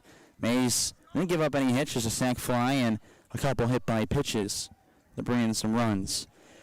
Now sees Joe Chandler, who is 0 for 1 with a strikeout. First pitch, and he'll wave by it for strike 1. He was way in front of it, pulled his head and stepped out towards the line. If he would have made contact, if it was way inside, he would have possibly drove that. Not the swing you want to see there. Mays readies it up again and quickly throws the 0-1. Goes to the curveball. That misses, release side. Count evens 1-1. And Mays has looked really good his last couple appearances. Not the last one, but the one before he faced Fulton and had the curveball looked the best we've seen all season long from him. As he tries a fastball inside and can't get the strike. He's behind 2-1 against Joel Chandler. And Chandler's a Montevallo product. And he awaits the 2-1 pitch in the right-handed box. He swings at it, and it gets over the head of a leaping Gavin Powell. He'll round first as the ball comes in from the center fielder. Gibson right towards second. Roll dot Hunt in the chest, and there's a leadoff single for the Rhythm. That brings up the current tying run, Rylan Moses, in the leadoff spot. He's 0 for 1 with a strikeout, though he did reach on a walk and did score last inning. Moses has only played once against the Hoppers. It was their first game here when Rhythm won 10-2. Moses got on 3 of the 5 times he came up to the plate in that game. First pitch, downstairs to the bottom of the well for ball 1. Not only that, Moses has had a really good summer. He's batting .375 with a .494 on base percentage. He just finished up his freshman year at Trevecca Nazarene. He's from around this area, the Nashville area, technically from Portland, Tennessee. As that one runs outside, 2 O's to count. What I'm confused about with Moses, why hasn't he started in more of the games against the Hoppers? From 2 perspectives, I see it from. You look at it from the fan perspective of, all right, the fans want to win games, right? The coach wants to win games. That's part of why he's there, not the full reason. As the next pitch called a strike on the curveball, 2-1 the count. But just wanting to win games, Moses helped significantly win that game against the Hoppers 10-2 in the first matchup between them, and hasn't played against them again until today.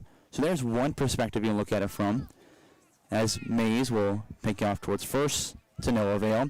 But the other more prominent perspective to look through is the whole idea with what the coach is there for, is getting these guys reps and making them look as good and comfortable as possible to their fall coaches, if they're in the transfer portal, look good so coaches can pick them up at a new school. As a 2-1, he'll swing underneath as the count evens 2-2. Whatever it is, you're supposed to get good reps during the summer, and Moses did really well against the Hoppers. Sure, he's done well this summer overall and a good amount of at-bats, but why not give him the opportunity to, 1, show off his full strengths against the Hoppers again like you did in Game 1, and then also help your team win. Next pitch, he'll swing through, and there's a strikeout for out number 1. So maybe I jinxed him there, but that's what I've been confused about in every game we faced this team this year. And now finally I get to talk about it on a broadcast. There you go. From a Hoppers perspective, I don't mind, obviously. If they're doing well against them, I don't want to see you up at the plate. But from a Rhythm perspective, I didn't get it at all. Gabe Jenkins comes out for the 3rd time today. He's 1 for 2 with a single and a strikeout swinging. Was also caught stealing going to second by Evan Jacob back in the first. First pitch for Mays. It runs down low below the zone for ball 1 with a fastball. Jenkins has gotten 2 hits in his 5 at-bats he's had against the Hoppers in the past 2 days, tonight and yesterday included. So the runner on first and 1 out. Next pitch, fastball right down the belt, and it's out into center field for another single. Runners on first and second now as Chandler moves in the scoring position. That brings up the third batter in the order, Hudson Saparulo, the first baseman, who is 1 for 2 with a single and a fly out to center field. Saparulo, a tall lefty, stands in there at 6'5", 225 as a redshirt sophomore native of Paris, Tennessee. Just finished up a year at Motlow State Community College. Did well with only 20 at-bats, getting on base 50% of the time. He'll tip one off the leg for strike one. He also got on with Motlow State Community College at a 40% clip this summer. His batting average is a 30% clip, so not too shy of that, especially with a lot more at-bats. Kind of evens out. So no balls, 1 strike with 1 out away. Pitch comes in, and it's fouled backwards into the netting. He's quickly behind Mays, 0-2. Look at the size for Saparulo. It's quite obvious that back at Henry County High School in Paris, Tennessee, he played 4 years of obviously not just baseball, but football as well. Mays long stare into the backstop, Jacob. And he finally steps aside and set from the stretch. From the rubber, he'll leg kick and fire curveball that's lifted in the right field and lands in front of Mueller. That'll get down for a single as the runner finally moves in the third, and the bases are loaded for the third consecutive inning. That's back-to-back base hits for your full count rhythm. Brought to you by Twin Oaks Storage in White House. The inning has gone single, strikeout, and then back-to-back singles now to load the bases. As Chandler stands on third, Jenkins in second, obviously Saparulo on first, and the cleanup batter is Bryson Hamilton. Last time he was up, he had a single, he had a walk, and then a walk before that as well. He has scored a run back in the second inning, as his team now trails by 2 and has a tying run in scoring position. He'll hit one well and towards center and shallow of Gibson. 1 run comes across. They put up the stop sign at third, and the deficit is just a run. It's 5-4. Brought to you by Twin Oaks Storage of White House.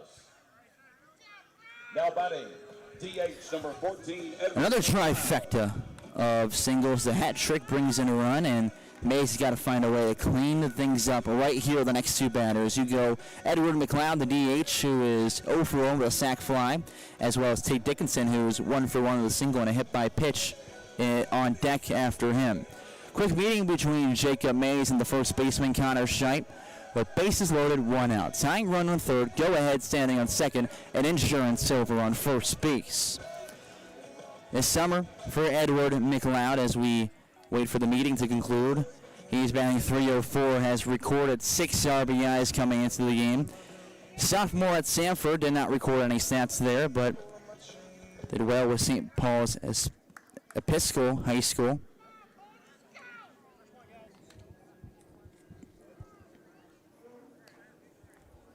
He steps down the right-handed box, standing 6'3", a native of Mobile, Alabama. So Mays trying to look for the sign from the catcher. Has to kind of move over a little bit. Now finally sees it, likes it, and will throw the first pitch of the at-bat. It's low and too far for ball 1. Got to sit down the next 2 batters handily here. McLeod is a guy who's going to played a decent clip in his 46 at-bats. He only struck out 12 times. The next pitch misses as well. It's a 2-0 count.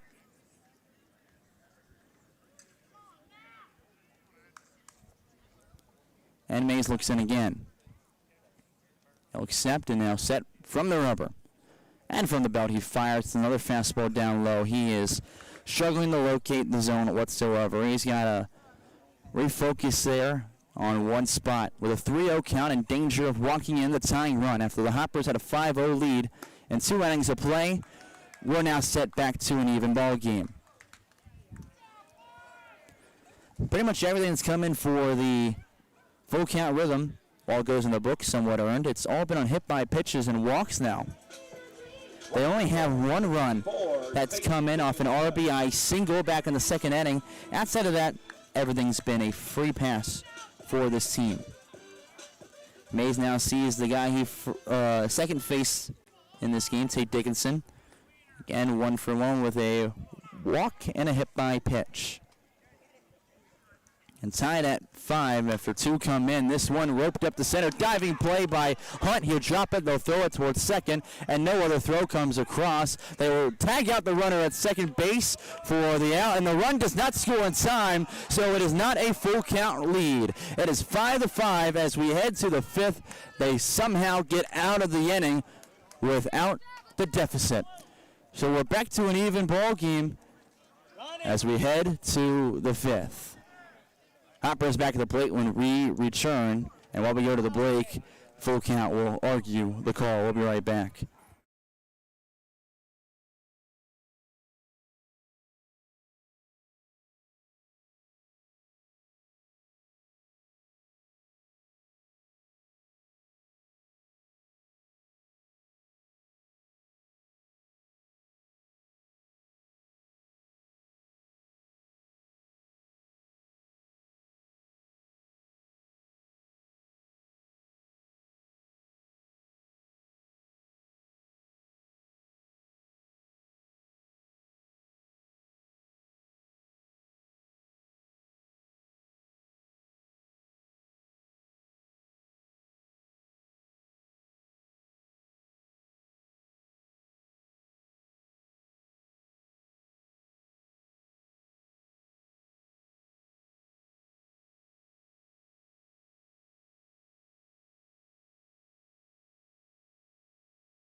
Fifth inning here at Drakes Creek Park. The Hoppers will see 4, 5, 6 due up.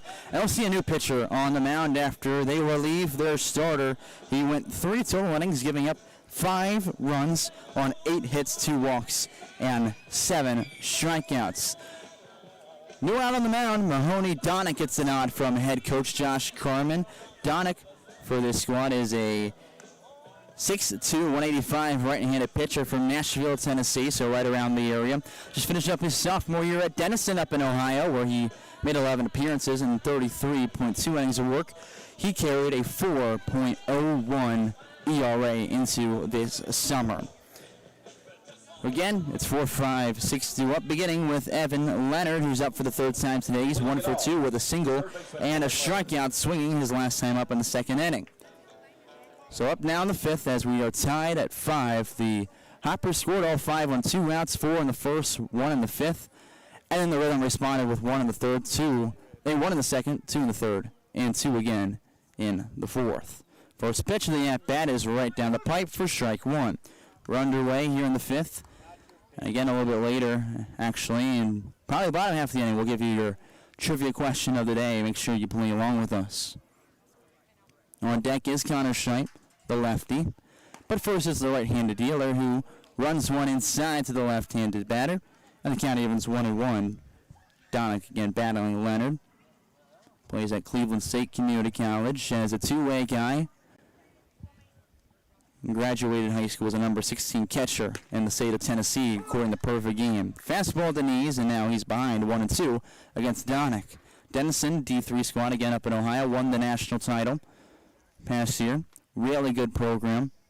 Kind of tucked away, though, in random spot in Ohio. It's kind of hard to get to. I've been there before. As he'll swing it one low in the zone, right back up the middle, and sends it right back where it came from in the center field for a leadoff single. Hoppers are looking to take the lead again after they'd been leading the entire time before last inning. 4 of the 5 runs for the Rhythm have come in via the free pass, whether it's been some hit by pitches or some walks. They've had singles to get guys on, but only one RBI single so far in this game. In the 5 spot, Connor Scheidt, who was 0 for 1, though he reached on a walk and scored in that first inning fiasco where 4 came across for the Hoppers. Trying to cause chaos again, both teams have 9 runs. He'll swing through the first one and tip it backwards for strike 1. Scheidt again came a little bit late from his time with Indiana Southeast and immediately started lighting up the plate with a couple of home runs, plenty of singles. He's now batting .270. He's leveled out a little bit, but still a dangerous hitter as the next pitch is called strike inside, and Scheidt's behind quickly 0-2. On deck would be number 5, Gavin Powell, who is 1 for 2 as well. And Leonard still stands on first base. He has no stolen bases, no attempts as well, though, so far this summer. There's a pickoff move over to him. A good tag, and they're going to call him out. Oh. Leonard's grabbing towards his wrist as he slid back into the bag awkwardly. He was on the bag. He must have had to come off the bag because the tag was late by a good bit. So they're asking right now about, they're appealing Chris Benny's out. He did beat it back in, but it looked like he may have come off the bag. So that would be where the out would come in, from my assumption, unless they're doing something crazy again, which we're in the LVL, who knows. But that does go down as a pickoff move for Donick. Benny still arguing with the first base umpire. Not too much in the face, not loud, just having a productive conversation. And they will not really give him any leverage from the way this conversation is looking.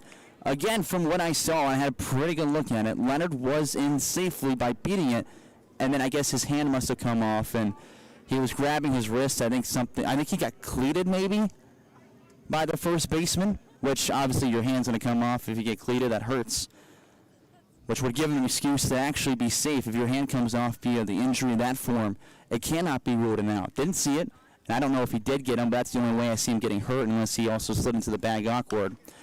Next pitch, as we finally get back to action, is fouled off as Scheidt stays alive with an 0-2 count. I may sound like a complete fool with saying he got cleated, but otherwise it doesn't make sense to me of what they could be arguing besides the fact that he beat him by a good amount. I just don't know how they would have called him out. Otherwise, he came off the bag.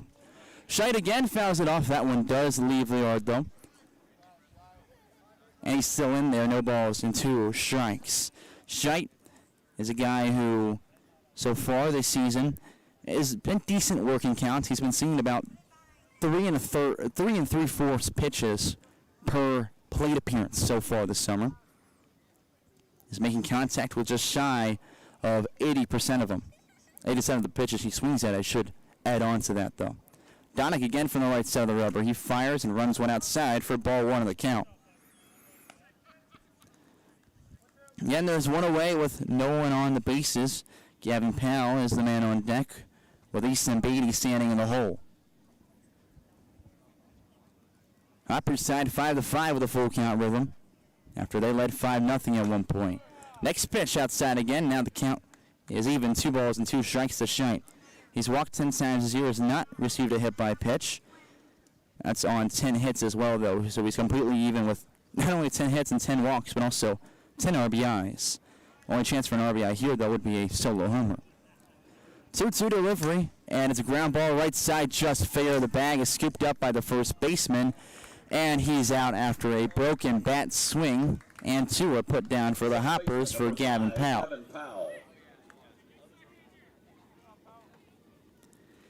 Powell 1 for 2, had a single back in the first and came across as the final run to score, and out of 4 in the first inning. Also struck out swinging his second time up in the third. Right on right matchup as Powell waits the first pitch. Donick with a light kick, he fires from the belt. And it's an off speed that misses high and in for ball 1. Powell's getting one last shot to play at his home Tigers field. That's where he graduated from Hopkinsville High School. And that school obviously no longer going to be a thing in the form it is now, as that pitch misses in the turf. It's 2-0. They're combining with Christian County High School to make Christian County High School Tigers. They're taking the Hopkinsville mascot and the Christian County name to consolidate into one school. Majoring in business over at Ren Lake. We had a .291 batting average this spring. Next pitch runs off the outside corner, and Powell's ahead 3-0 in the count. On deck is Easton Beatty, who's had a very successful start to his evening. 3 balls, no strikes. The pitch again, and misses low. There's a 4-pitch walk with 2 outs, and the Hoppers are on yet again. This is a repeat of the past couple of innings in the third. It was 2 outs, man got on, then the inning was over. Last inning, same idea. First 2 guys were out, man got on, and then the inning was over. So we're following that track here again, this time with a walk to get someone on. And if the pattern continues, Easton Beatty would be out. He is 2 for 2, though, on the day with a double and a single. So looking to build up on his 2 for 2 start. First pitch he sees from the right-handed dealer comes to the plate, and he'll ground one over to the third baseman, and the pattern continues. It is over the second baseman side. The leadoff runner is out, and the top of the 5th concludes. We've played half of game 25 of the year. When we return, we'll play with our Hoptown Hoppers trivia question of the day. Don't go anywhere. Score remains.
Back for the bottom of the 5th. Let's go ahead and ask our Hoptown Hoppers trivia question today. I'll ask you a question with multiple choice answers. You tell me what you think the answer is in the YouTube chat. Well, the Hoptown Hoppers have won 3 of 4 so far this year against the Rhythm, including last night's victory. Who on this Hoppers team has collected the most hits in the Hoppers' 3 wins combined against Full Count so far this season? Is it A, Reed Hayes, B, Cole Reynolds earlier in the year? Is it C, Dom Hartman, or D, Connor Scheidt? You tell me what you think the answer is. I'll tell you the correct answer when we return in the top of the 6th inning, as we are back to action right now to be 7, 8, 9 due up, beginning with Cam Suggs, who was 1 for 1 with a single and reached last time on a hit by pitch. Andrew Mays back out there on the mound as your dealer for this Red and Black Hopper squad. First pitch, and this one is hit on the line to the second baseman, Hayden Hunt, for outs number 1. Looks like there's a change in the defense as well. Now batting. Cade Wall now playing shortstop. He played yesterday as well. Hunt moves over the second base, who just grabbed that one, obviously. Shout out again to Cade Wall's grandparents, who just celebrated their 58th anniversary yesterday, and they got quite the gift from grandson Cade Wall, who did well and ended up helping a 10-0 victory. Pitch clock violation on the batter. It's an 0-1 count. So the batter at the plate right now is Landon Rogers, who is 1 for 2 with a single on the day.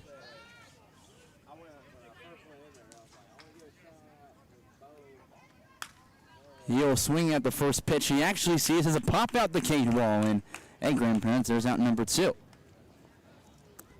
I say it's a pretty good gift, right? I would like that. A run rule victory, only the second time in full count history in the OVL that they've been run ruled in their 6 years, now 7th in the league. So quickly 2 away. We see Joel Chandler in the 9th spot as Mays looks to go 3 up, 3 down and keep us tied at 5. It's a called strike there, and that's the first pitch that he's thrown that's not been swung at so far this inning. It was the first pitch line out to Hayden Hunt, and then the first pitch that was thrown, second pitch of the count, that was a pop out to Cade Wall. Next pitch is in there, and it's an 0-2 count as he goes looking. See if the bat remains right there on his shoulder. Mays from the right side of the rubber fires the 0-2. Curveball. He did not swing, but it was a good call as it missed inside. Count now 1-2. Again, as the inning concludes, I'll ask you our trivia question of the day again, and then we'll tell you the answer at the top of the 6th. The 1-2 pitch, ground ball over the Cade Wall at shortstop. He'll throw it across the body of the first. He records 2 of the outs as the Hoppers send the rhythm 3 up, 3 down. So we still tied at 5 as we head to the top of the 6th again. Your trivia question of the day: who has the most hits combined against the full count rhythm and their 3 wins so far this season? Is it A, Reed Hayes, B, Cole Reynolds, C, Dom Hartman, or D, Connor Scheidt? I'll tell you the final answer when we return here on the Hoptown Hoppers TV network.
Top of the 6th at Drakes Creek Park. Hoppers tied 5-5. Let's go ahead and answer our Hoptown Hoppers trivia question of the day. If you're just now joining us, we ask who on the Hoppers team has collected the most hits in their 3 wins combined against full count so far this year. Is it A, Reed Hayes, B, Cole Reynolds, C, Dom Hartman, or D, Connor Scheidt? Hopefully you thought of an answer at home. We didn't have one response, and that answer that they said was C, Dom Hartman. Well, they would be correct. Dom Hartman has a team leading 4 hits coming into this game against the full count in their 3 wins. I included Cole Reynolds. He actually has 3 in the only 2 games he played in against them. So even though he's absent from the team right now, hopefully he's doing all good. I know I've seen some of his stuff. He's enjoying the time off from baseball and just having fun in the summer.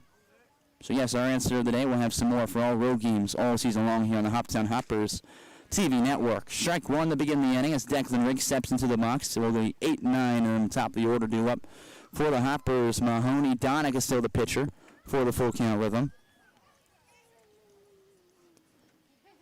As Riggs now waits in the 0-1 to the left-handed hitter, runs inside on him, and the count evens 1 apiece. Riggs 0-for-2 with a pop out to the second baseman that was actually out of the infield, and then a strikeout swinging back in the third. Long pause before the right-handed dealer comes set, and he now fires from the belt, and it runs high and in. Count 2-1 as Riggs is ahead.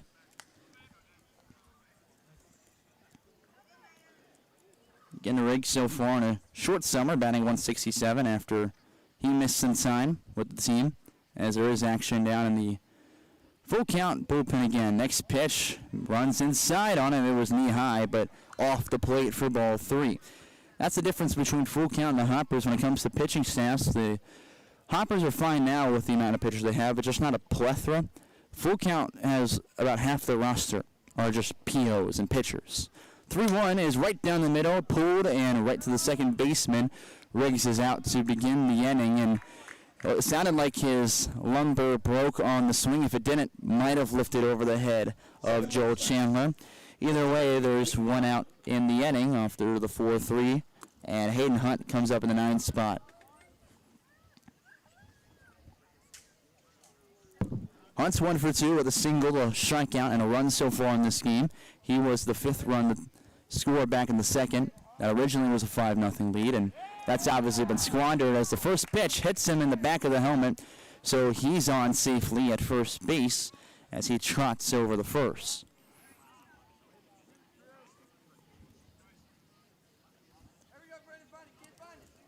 Brandon Gibson comes up to follow him up. The go-ahead run now standing on the base paths, 270 feet away, if you will. Gibson up for the 4th time today. He's 0 for 3, looking to avenge his night. He's got a pair of strikeouts and a fly out to right field. First pitch you'll see of the at-bat comes in, and he'll swing through it for strike 1. Also just saw maybe the best sighting and most relieving sighting of the night for post-game. The bus for the Hoppers is back. Shout out to everyone involved getting that together, because otherwise I have no idea how we were getting home. Would have been interesting.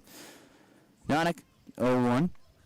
And Gibson hits one well in the left center field. Tracking into the left fielder. He gets out of his outstretched arm. Here comes Hunt into third. Gibson goes to second. 2 in scoring position for the Hoppers with still 1 out. And there's a huge double for Gibson's first base hit of the night. Catcher, number 14, Evan Jacob. The extra base hit obviously throws the go-ahead and insurance in scoring position for Evan Jacob, who is 2 for 2 and has reached on a walk. He's got a single and a double on his line. And so far, it's perfect in game 25 of the season. For July 1st here, as we begin the final month in the OVL. The first pitch now he'll see from Donick. The righty will leave it outside for ball 1 on a fastball. Jacob again, so far this year, has 22 RBIs. Did not bring anyone in earlier. Did record, though, obviously, his 22nd hits. This one as well. Next pitch, right at the knees for a called strike. Count evens 1-1.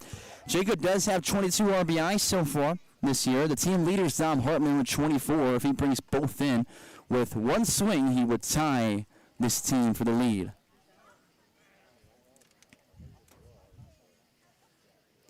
One ball, one strike with 1 out and 2 on. Pitch to Evan Jacob, popped up out of play right side.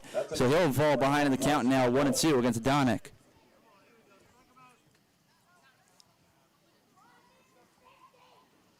Again, huge shout out to Mr. Adam West, the GM of the Hoppers, for helping get that bus running. It was 3 hours on the side of the road. Thanks for that info from Travis Martin, obviously team president. Got to give him a lot of kudos and hopefully get some when he gets back. That one's right at me. So the count now 1-2. I definitely flinched because I am a wuss. And I'll flinch no matter what. I get it. That I will say the netting does have a lot to give, but either way, count still 1-2. As Donick looks in again for the pitch. Corners are slightly in, mostly the first baseman, and that's about it. A 1-2 delivery. Jacob will foul off towards the full count dugout to stay alive. And Jacob, a native of Chalmette, Louisiana, plays for the U.S. Sports University, where in his freshman year, he led the team in average, hits, RBIs, doubles, and was crowned the MVP of the team. Been one of the best players so far for the Hoppers this summer. Trying to give him the lead again. The 1-2 pitch is right down Broadway for the punch out, and there's 2 outs in the inning. Brennan Mueller in the 3 spot will come follow him up. Brennan Mueller. There's, I believe, only the second strikeout looking for the Hoppers in this game, as in total, they have now struck out 8 times. Mueller is one of those other strikeouts looking 1 for 3 with a single back in the second inning, though. Still has 2 in scoring position. Would love to bring in 1 for at least the lead. Donnick's first pitch. Mueller swings underneath and is behind 0-1 in the count. Mueller this summer, when you look at his RBI total, has brought in 15. Again, does not have 1 so far today. So is 9 behind the leader. Does have a tied lead for 4 home runs, though. Next pitch will miss inside, go all the way to the backstop. There comes 1 across as Hunt will score. And Gibson moves into third. The Hoppers lead again, 6-5.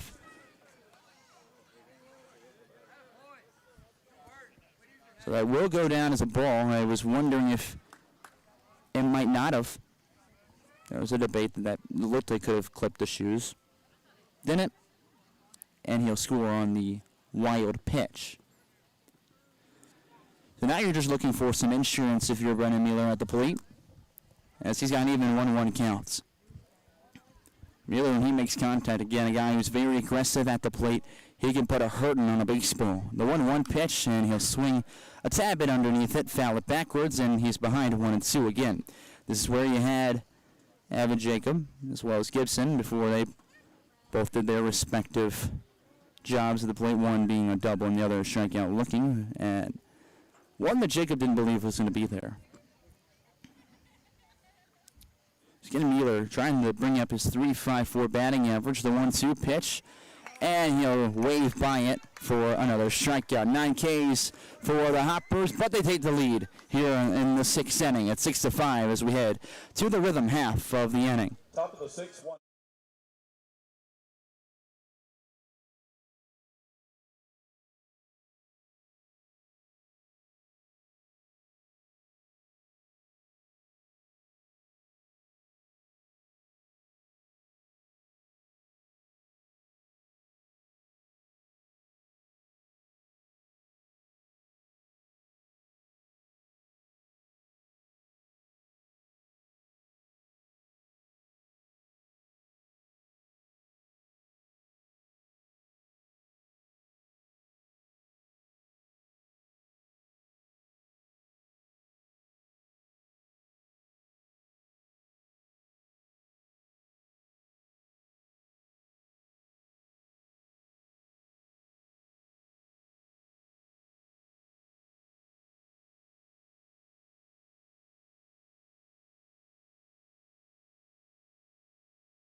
Back for the bottom 6 here in Hendersonville, Tennessee, right outside of Nashville. Hoppers take the lead 6-5 after a wild pitch brought home Hayden Hunt from third. And it's their first lead after a 5-0 start to the game, and the Rhythm responded with 5 in the next 3 innings combined. And it'll be 1-2-3 due up to face Andrew May, still out there on the mound, the Christian County High School graduate, committed to play with Red Lake next year. Moses, Jenkins, and Separuro due up for the Rhythm. That's 1-2-3 in their order. Moses is 0 for 2 with a pair of strikeouts, has reached on a walk, and scored in that 3rd inning to cut the deficit in half at the time, 5-3. First pitch to the left-handed hitter against the right-handed pitcher. Mays the leg kick from the stretch, even though there's no one on, will miss high and away. Again, Moses, a lefty that steps real close to the plate. It's how I used to do when I was a child, because I wasn't scared of the ball at the time. Because, well, kids throw it at, 40 miles per hour. Didn't hurt. 1-0. And he'll tip it back into the glove. County evens 1-1. Again, make sure you follow along all season long. We've got the rest of coverage here throughout July on the Hoptown Opera TV Network, with home games on WHOP 95.3 The Farm as well. Next pitch, That misses home. And the count now runs 2-1 to Ryland Moses.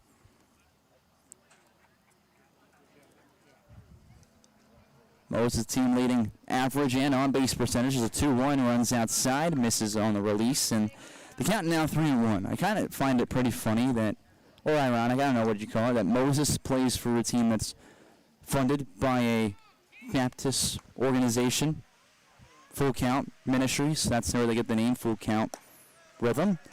As the next pitch misses, there's a 5-pitch walk to begin the inning. That's the reason that everyone else is, their first name is by location, and, well, this is the only team that's not here at Hendersonville. They're not the Hendersonville Rhythm. It's Full Count based off the ministries that supports them and funds the organization. So it's kind of funny that Moses plays for them. I don't know. It's a fun little thing to notice. Jenkins comes up now with a runner on first and no outs. On his line, he's 2 for 2 with a pair of singles, or 2 for 3 with a pair of singles and a strikeout. Pitch is belt high for strike one to begin the at-bat to Jenkins. Team lead now 22 singles after his 2 already today, to put him at 25 base hits. Next pitch, curveball, and that one's through in the left field on the line. Quickly bringing it in is Beatty, and the first 2 guys are on with the single. I was going to say this game's lining up to potentially see a Woodward appearance in the 8th and/or 9th. But you might be thinking about getting someone warmed quickly. As I look down there, I can barely see someone is warming up and throwing on in the bullpen for the Hoppers. I can't tell you who, because I'm looking through about 5 layers of netting, so can't get too good of a look at them. First pitch of the next at-bat is sky high. Can of corn is caught by Brennan Gibson. So there's 1 out, and the runners remain at first and second. That was Hudson Saparulo with the high fly ball. Bryson Hamilton comes in relief, the catcher for the Rhythm, who so far on the day has gotten on every single time. 2 times via the walk, once with a single.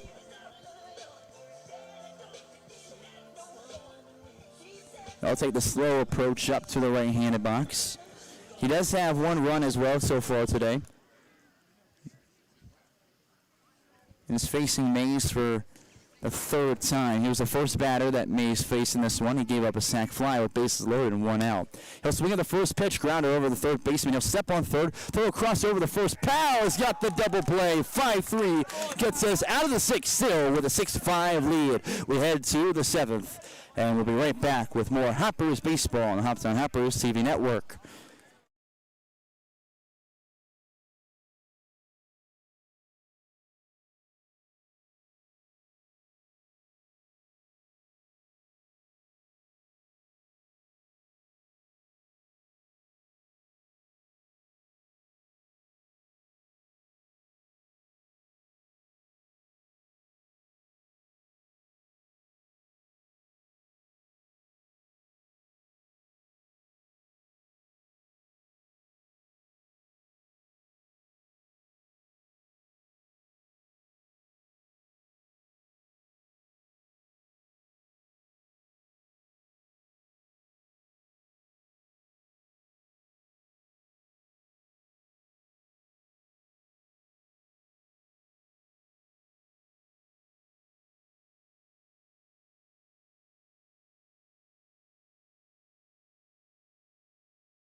Top of the 7th as not the only bit of fun action around the country right now. The U.S. men's national team is playing in the round of 32 of the World Cup. They're up 2-0 in their contest, looking to advance to the round of 16. I don't think they call it the Sweet 16 over across the pond. Without the 7th, the Rhythm go to a new pitcher. Coming in is Jack Smith for the Rhythm. Smith is a 5'10 lefty who throws his first pitch of the inning. It's the Cade Wall who started the square round, pulls back in time as that missed in the turf. Wall is batting in place of Evan Leonard. And Leonard was 2 for 3 on the day with a pair of singles. Wall now comes in.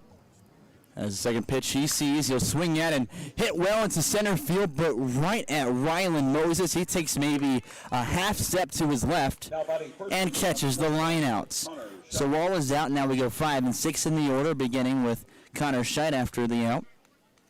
Scheidt is 0 for 2 with a pop out and a ground out. He reached back in the first on a walk that he scored on, though.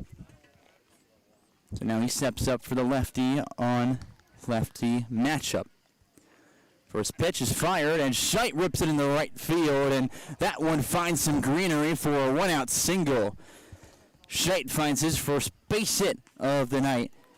And now Gavin Powell comes up, who just had that sweet little double play last inning. He ground ball to him, stepped on third for the force out, and flipped it quickly over the first to end the inning. Again, warming up in the bullpen for full count is a lefty who, I don't remember his name, but it's the guy who throws a little somewhat submarine. Not really, but it's mostly a sidearm. It's a sidearm.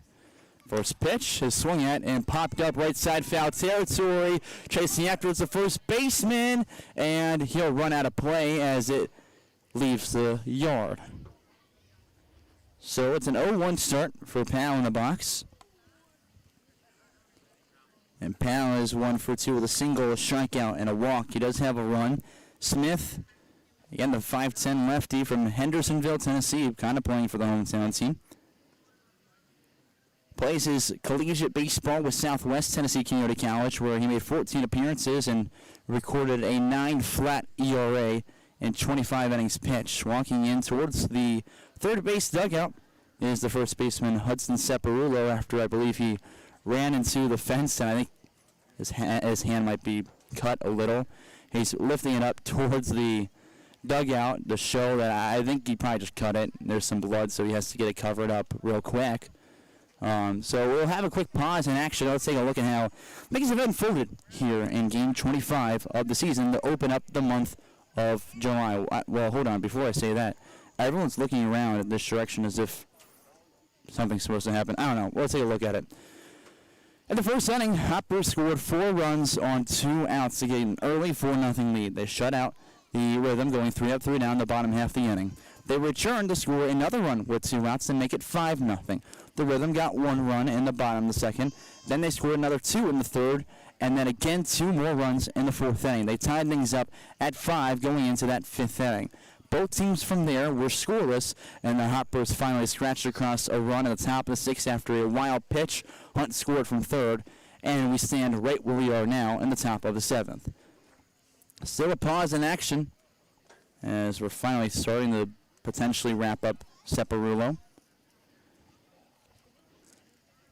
Obviously, you can see on the screen, sun is completely set. It's dark as can be here at Hendersonville, with the lights being our only bit of vision at this point.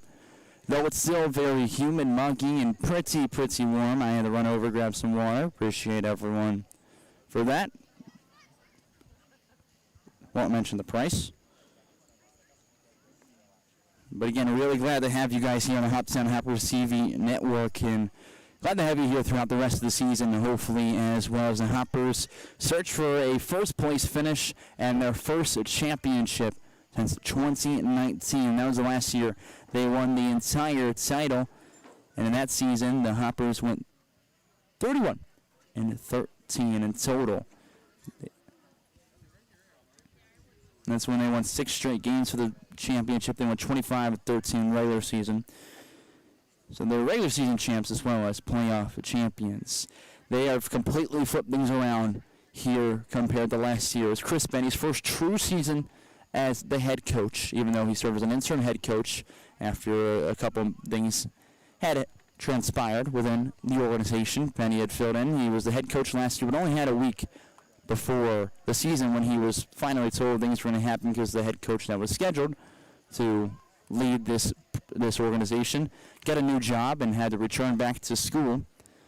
So this is really what I consider the first legitimate full-on year for the Benny era with the Hoptown Hoppers and his first team that he's truly recruited. And well, we see the difference significantly. They passed their win total from last year within the first month of play. Finally, we're back to action. It's Gavin Powell at the plate with an 0-1, and the pitch is a curveball that misses. 1-1 the count as Ciparulo's back over on first. All is okay. Scheit is the runner that stands on first. Again, your pitcher is still Jack Smith. From the left side of the rubber, he'll fire, and it's fouled into the netting. 1-2 the count. Contrary to the starter for the Rhythm, who again was Parker Davis, also a left-handed pitcher, he stood to the extreme first base side of the rubber. For now the pitcher, Jack Smith, he is the opposite. Stands extreme third base side of the mound. The 1-2 delivery is Powell's behind, and he'll leave it inside. The count evens 2-2 to the now third baseman. He started the game in the middle infield. Has shifted over as Cadwell came in for Evan Leonard. And it began with that line out to center from him. It was hit well, just right at Moses out there. And then a single followed it up. Pitch upstairs above the letters of the fastball, and Powell's got a full count. Powell again made his debut against this team this summer, even though he played with Hoptown last year on the 2025 squad. Didn't get a hit in that one, but was very helpful in communicating to the dugout what to look for, as he will foul one out of play, stay alive. That was a big thing in that game. The Rhythm started Ryan Sweeney in that contest, and he still at this point is probably the most lively and maybe even the best arm we've seen in the mound against the Hoppers. But the Hoppers were able to get to him because they communicated out the wazoo between every single at-bat. 3-2 pitch again. Powell, ground ball left side. Third baseman picks it up. Throw the second for one over the first, and Powell will leg it out for the fielder's choice. Inning stays alive. Scheit goes back to second, as now the umpire is warning the dugout, who was yelling at Scheit to go back to second because they believe he's going to be safe. So we're having a conversation, as it looked like there probably was potentially interference. Not 100%. It definitely won't be called as the field umpire comes in. Again, they called the runner on first safe, and the runner on second will be out. I don't see them overturning this one. As now they're going to bring the umpires together. They're actually going to converse this. This might be the first time Benny's going to get to convince the umpires to turn over a call. It's been like this on the road, it feels like, every game so far for the Hoppers, where Benny's had to come out a plethora of times, where at home maybe comes out a few times every now and then, but especially Henderson Flash, and here I'll be very blunt for whoever this is listening. It seems very much like Benny has to come out quite a few extra times than most other places. Not putting any reason out there, just want to point it out. So it's now runner on first as the call stands. Scheit's out at second, and Powell remains on first with the fielder's choice. Easton Beatty comes up, who's 2 for 3 with a double and a single. His last time up, he had a ground ball hit to the third baseman that ended the inning in the fifth. In the right-handed box, he sets the face, Jack Smith. Long pause, he'll look back towards first, now pitch to the plate, and he'll let the slider run inside for ball one. Had some pretty good horizontal runs in that, probably every bit of, 15 inches. But it started a little too far in, a little bit closer out, and that's going to be called a strike. It was a good slider. Next pitch, he tries a fastball that Beatty attacks and swings underneath it, pops it up backwards, and the count evens 1 ball and 1 strike. Foul ball. On deck again is Declan Riggs, 8th bat in the order, with Hayden Hunt in the 9th spot in the hole. If the Hoppers can get something rolling here, all 6 runs have come with 2 outs in this game. trying to tack on a few more. They've got 6 runs on 11 hits. Runner takes off, and Beatty hits one to right field and deep. This one going back, and it is in front of the wall. That lands as there's the wave sign. Big windmill for Powell around third. He's going to score. Beatty goes into third and has a triple. An RBI at 7-5. Another run with 2 outs for the Hoppers as they remain hot at the plate. And with that, the inning ends. It looks like they just called Beatty out for who knows what. Someone was yelling something. Benny's going to come out, and it looks like the umpire's feelings got hurt. Oh, no. I'm going to wait here with you guys for just a second. They're not going to overturn anything. They're telling Beatty's out for some reason. The run's going to score no matter what. It is a triple, which means he's a home run shy of the cycle. If he comes back up, we'll head to stretch time. 7-5 the lead. The run will count. It's 7 runs on 12 hits compared to 5 runs on 10 hits for the Hoppers. Benny's pointing out to the umpires and noticing how they just cost them a possibly another run. Man stood 90 feet away with Declan Riggs coming up. But instead, the Hoppers will have to try to hold on to the lead. We return in the bottom of the 7th. That's stretch time at Drakes Creek Park.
Bottom of the 7th now, and I will finally give you what was called after I communicate with a bunch of people, and thanks to this Hoptown fan base says, yeah, it's a whole team effort with the Hoppers. First pitch is down low for a ball. Is new man out of the mound is Matthew Heupel. He'll be facing in the rhythm order 5, 6, 7, beginning with McLeod. Well, the rhythm people are not very happy as I tried that. There was a few that came up, and they asked me what happened. I was like, I don't know. It seemed like someone was upset. I'll swing through it 1-1. They're going to say that there's a bit of a miscommunication and stuff. They're saying that Powell missed third. So the run doesn't count. It's 6-5, not 7-5. Beatty will get just a double. But they are also saying that he might have gotten tagged out by the left fielder who came in, which I guess that could be the call too. Either way, at 6-5, the run doesn't count. So the Hoppers only lead by 1. Matthew Heupel, the righty, throws a 2-1 pitch, and it's fouled out of play on the right side. McLeod is 0 for 1 so far on the day. And a line out to center field as well as a sac fly out there and reached last time via the walk. Heimel, big deep breath as the throws the even 2-2 pitch. Runs inside, and the count now runs full. Heimel making his second appearance with this team. He's the graduate of Montgomery Central High School, committed to play with Jackson State Community College this upcoming spring. The full count delivery, fastball, and right over top the Hoptown dugout at every bit of 90 miles per hour. So we'll do the full count pitch again. Heimel stands 5'10", 160 on the right-handed side of the bump. Got a native of Clarksville, Tennessee. Ready's up again. 3-2 pitch, and it is at the knees. He'll start his day with a punch out. So there's one away quickly in the inning. As now we go to see Tate Dickinson in the sixth spot. Now batting the right fielder. 1 for 2 with a single and a double play that ended the fourth inning. He also reached on a hit-by pitch in the third, which helped bring across a couple of runs that inning.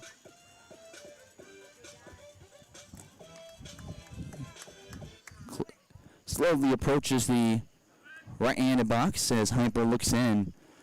Now set as he steps aside, ready to work through the windup. From the belt he fires. Adds a curveball at the knees for strike one to begin the at-bat.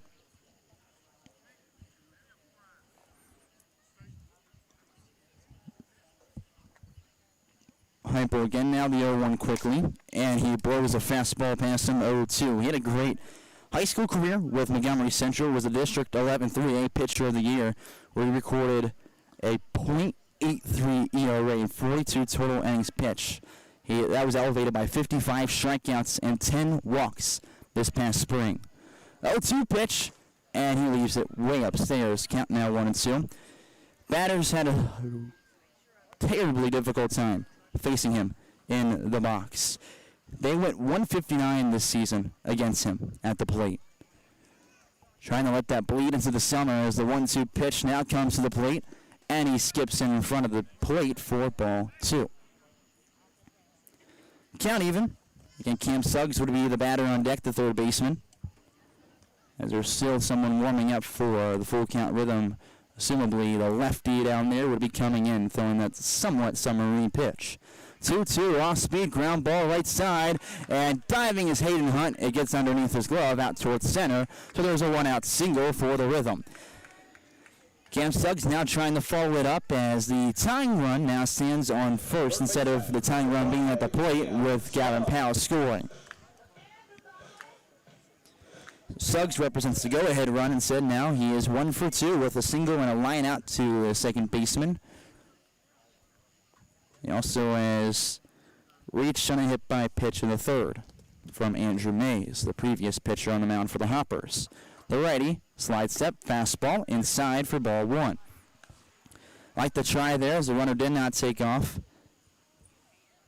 Dickinson this summer has 7 stolen bases. He's been successful every single time, so good threat to go into scoring position. Does have Jacob behind the plate, though, who has 1 count stealing so far. Started to go towards second, would hold up as Heimel delayed the pitch, and then fires and misses outside 2-0 the count.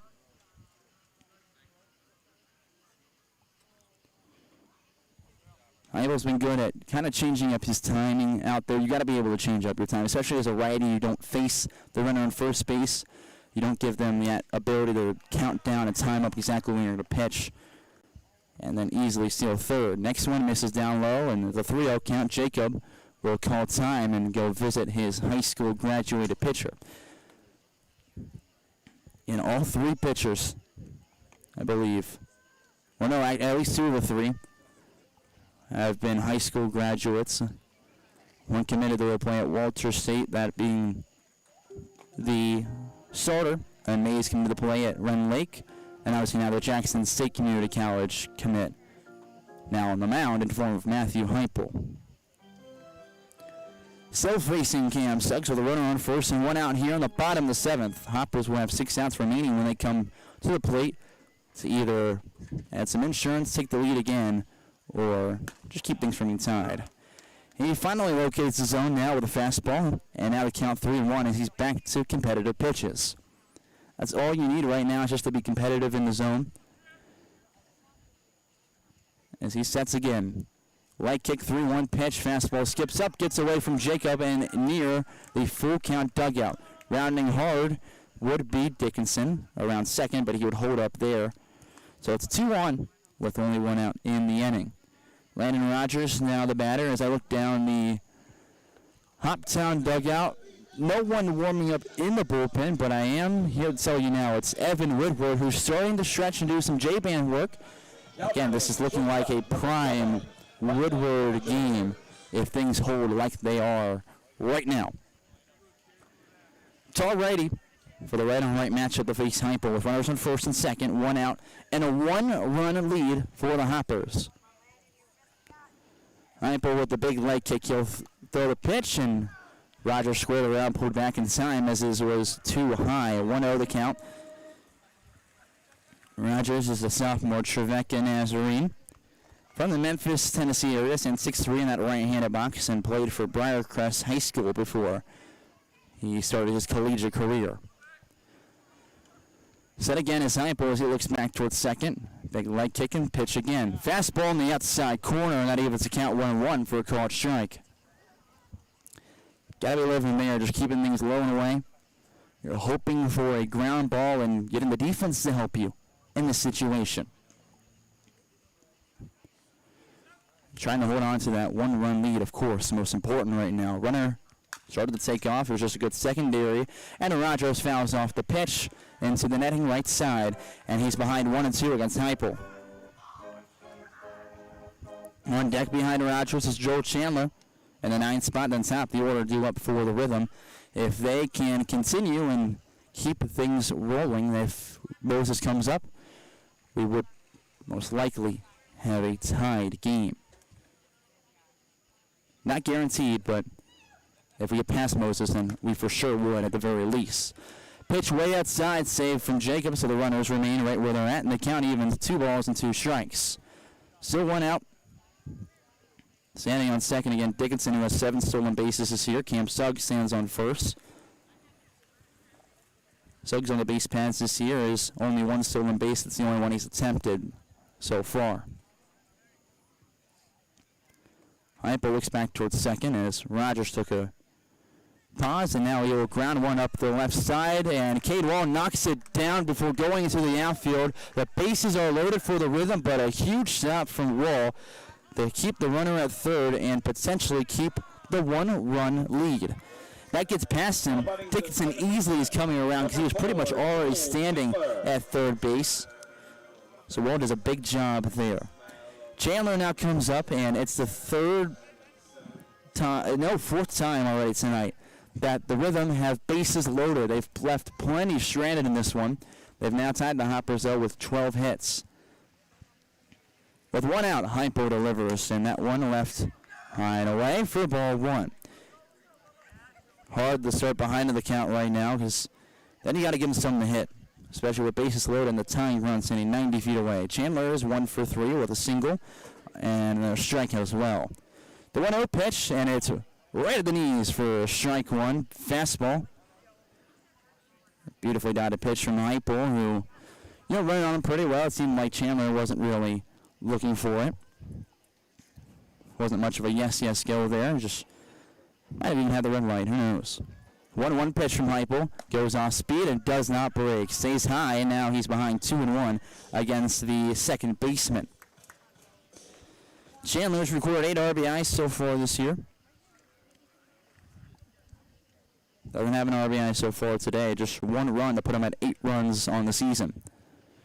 2-1 pitch. Fastball, and it's lifted right side out of play. Evens the count 2-2. Strikeout would be massive right here from Hypo, but for the most part, you're looking to keep things low and force a ground ball. That's what you want right here, to be a ground ball pitcher. That just means a guy who, keeps things low. He's going to keep it in the strike zone and maybe doesn't overpower you, just force you to punch it into the ground with a bat. 2-2 pitch leaves it way high, and the count runs full.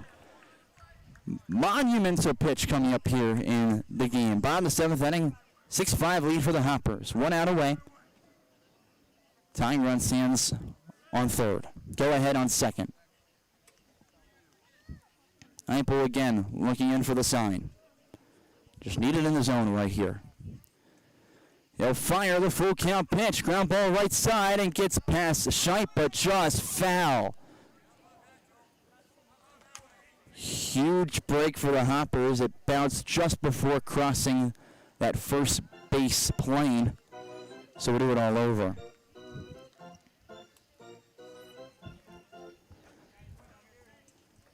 Heimpo looking to settle down. Just got to stay calm right here on the mound. Took a deep breath before towing the rubber again. He'll shake off the first side from Jacob and now step off the back side to reset. First disengagement that's not competitive. It's one more in the at-bats. Heimpo looks in and shakes off the sign, accepts the second. Bases loaded, 3-2 with one out. 1-run lead for the Hoppers.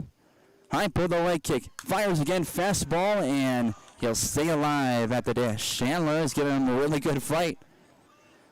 It's paying off to be a great at-bat. Again, Moses is the man on deck.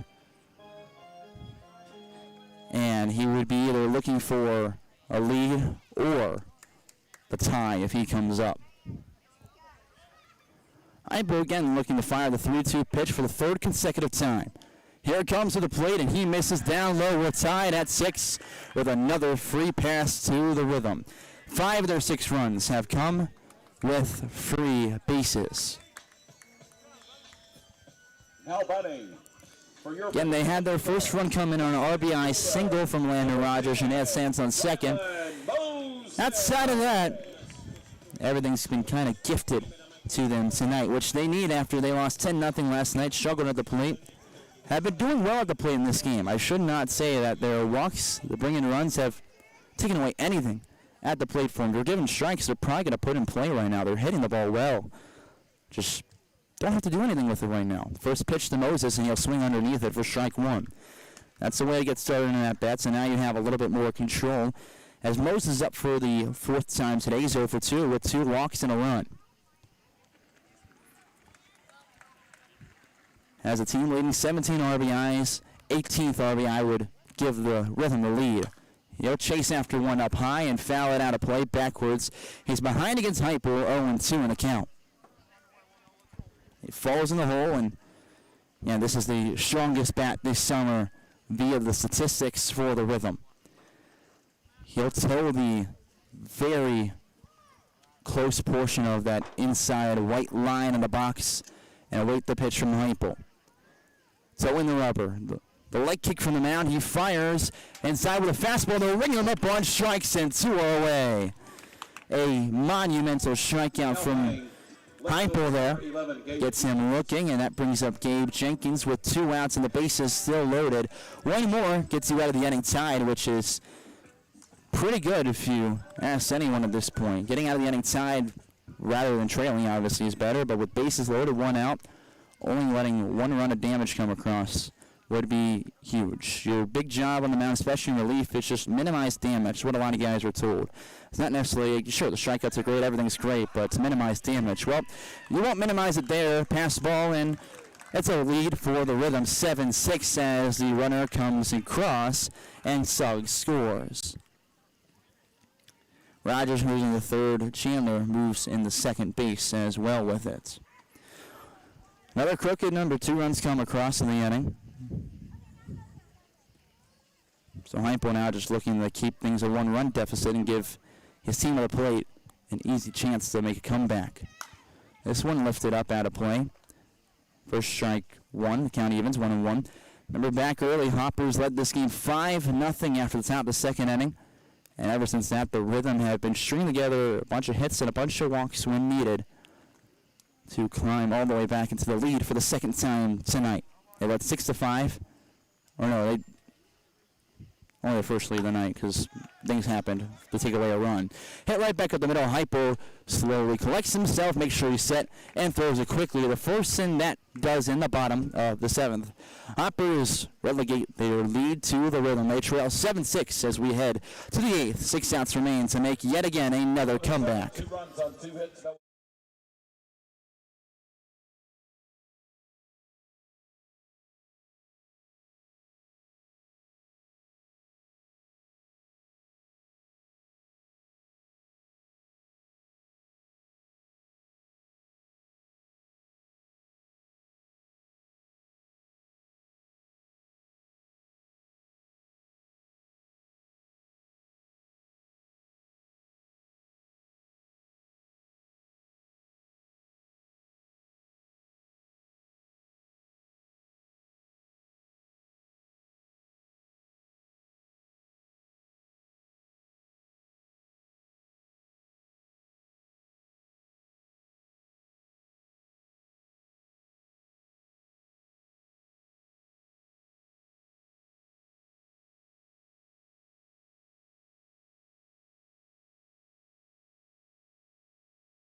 Head to the 8th as the Hoppers trail 7-6, and well, this is a spot they've been comfortable in all year long. Most of their wins have been in comeback fashion throughout the year, and why not make it interesting? 5-0 lead isn't very, very fun.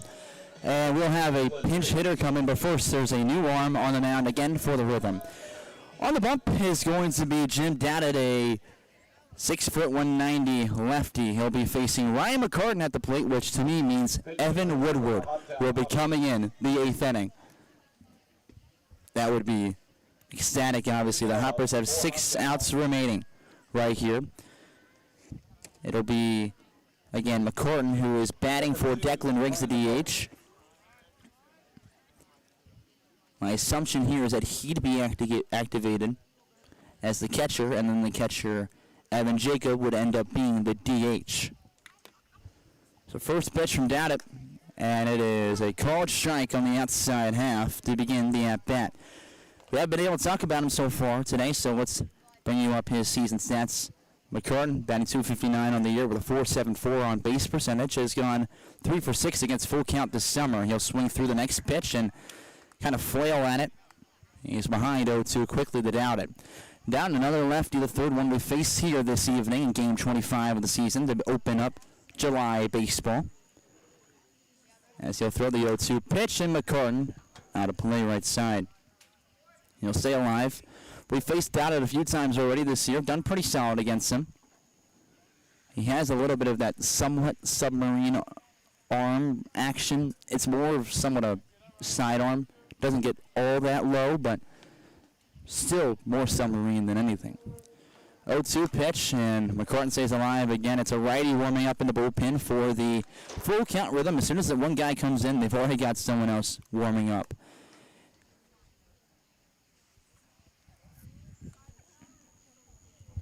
And the bullpen for the Hoppers, again, is Evan Woodward, who's now dealing on the mound. The 0-2 pitch again for the third time, and that one misses outside. There's the first ball to Ryan McCartan. McCartan, native of Lake Orion, Michigan, where he attended Lake Orion High School and lettered in baseball and football 4 years. Was a district champ in 2023 and a conference champ his senior year in 2024.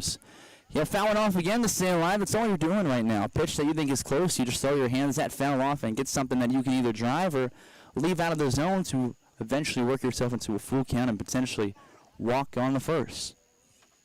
Down it again. It's set on the mound. And the 1-2 pitch again. That one misses low, and the count evens 2-2. Dowdett, sounds like a big family name around the area. Believe, if I'm not mistaken, his family brand or company has a little bit of an advertisement here with the full count Rhythm. On deck is Hayden Hunt, and the top of the order due up for the Hoppers. Leadoff man still with a 2-2 count. Pitch from Dowdett, and McCartan ground ball left side is foul. So again, he stays alive. The third baseman is Cam Suggs, who plays the hot corner pretty well. Don't know if he would have been able to get to that one, though, as it was firing up pretty hard.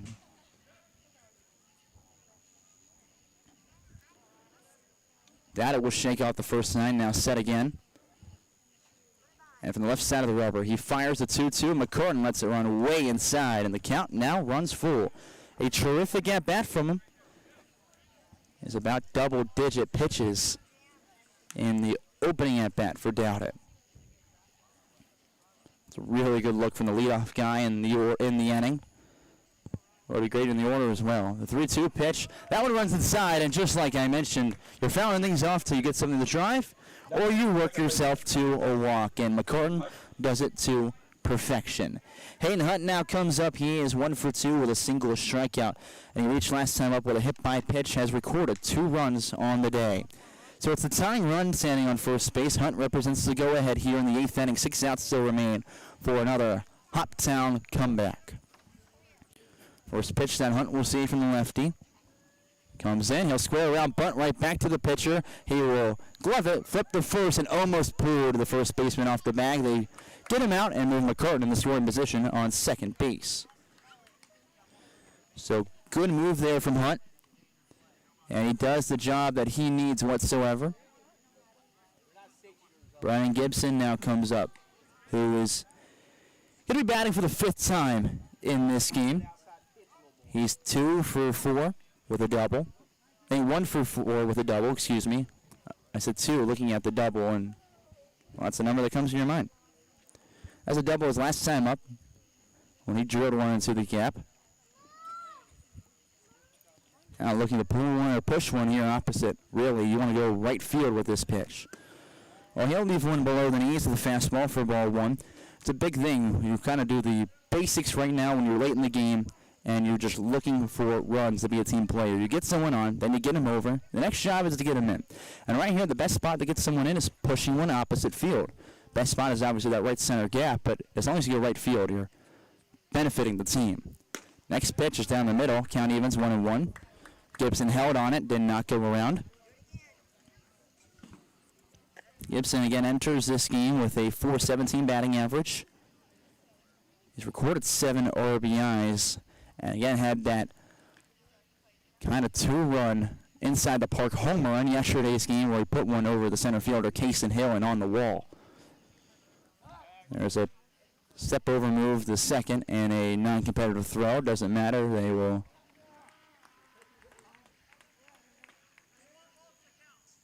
say he did not pick off over on time, so it's a pitch clock violation actually. 2-1 the count. I feel like it did feel like the step over move was just really delayed just to kind of save him some time, but he did not step over quick enough. So it's 2-1 is now the head coach for the full count. Again, Carmen comes out. Carmen is also the GM for this squad, asking for an explanation on it. I don't know what he's going to ask about because they said it was a pitch clock violation. I guess he'll ask if it mattered with him stepping over or not. I think the only question would be, did the pitch clock kind of expire before he had the leg kick and then came back over? And talking about Josh Carmen, not only the GM and head coach here, also an assistant coach at Cherokee Nazarene, where he's brought a plethora of his guys with him here this summer to play. He's a lifelong resident of Middle Tennessee and spent 15 years coaching high school baseball in Tennessee and been to the state tournament 3 times in those 15 years. An extended and prolonged explanation here at this point between our field umpire, who's manning first and second, and Josh Carmen. They start walking up the line together like a couple of besties and sit on the bench for more of a conversation. We keep going and going as the home plate umpire is coming to break it up, and they finally go their separate ways. On the way back, you say, "Call me later. I can't wait to see you next time." 2 balls, 1 strike with 1 out. McCartan still stands on second with Evan Jacob on deck for Brennan Gibson at the plate. Again, 1 for 4 with a double. And already 7 RBIs in his very short season with the Hoppers and short stint at the start. 2-1 pitch, he'll swing through on the outside, and the count even is now 2-2. Looking to push one here. Saw Gibson as he stepped back in kind of shake his head like, all right, you beat me on that one. Now I see what it looks like. This is his first time facing Dowdett. And probably, it's not often you see a somewhat submarine guy, whether it's a righty or a lefty at all. So it's an awkward release point you're watching the ball come in from. Looks back to McCartan, who's hopping around out there. 2-2 is driven out towards the left field, but right at him, he was coming in and diving, and with the slide, he corrals it for route number 2. McCartan has to remain at second base. So a tough break there for Gibson as he barreled it. Got a good stick out there, just did not do anything with it. Evan Jacob now comes up, who will probably be the DH now. He's 2 for 3 with a single and a double, also reached on a walk. He struck out looking his last time up, though. And Jacob has the second most RBIs on the team with 22. The 23rd will tie things up here in the 8th inning. Last time we were here, it was an 8-7 victory after the Hoppers were trailing 7-5 going into the 9th, and played a 3 for the win. There's a step-off move over towards second. Non-competitive, there's no throw. That's one of his disengagements.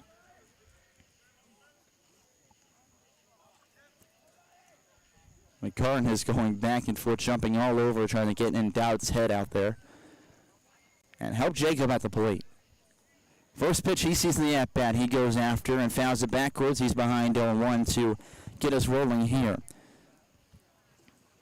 We talked about a little bit earlier his phenomenal freshman season. Had a pretty standout sophomore season as well with the U.S. Sports University. He had a 284 batting average, a 401 on base percentage, where he recorded a total of 38 RBIs as well there.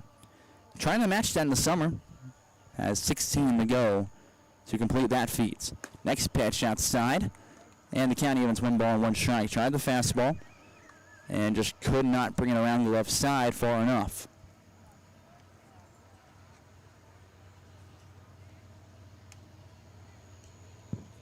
That it will reset as it's a quiet evening here at Drakes Creek Park. Not much noise from anyone at this point.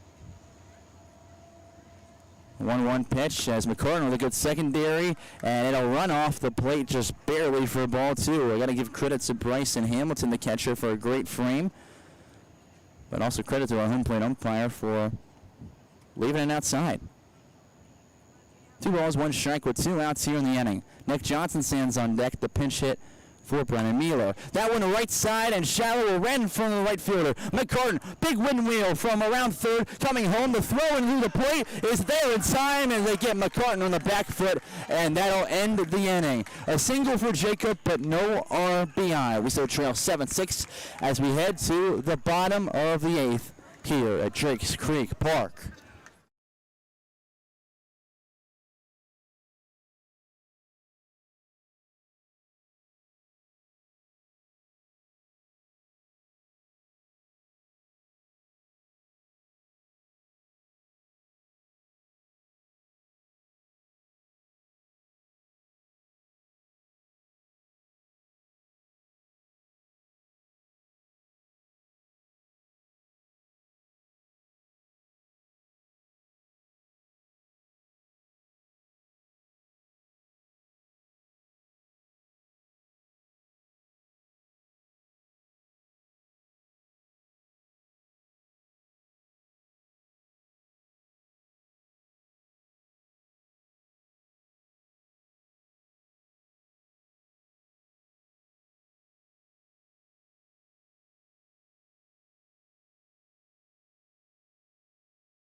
Heading out to the bottom of the 8th inning after the Hoppers had McCartan coming home, but he was called out at the plate. The Hoppers coaching staff not very pleased with it afterwards. And, you know, I've been saying some stuff over there. One of the things that they just brought out was saying, hey, guys are costing us this one with a lot of calls that have gone against us this way, and doesn't feel like much has gone against full count.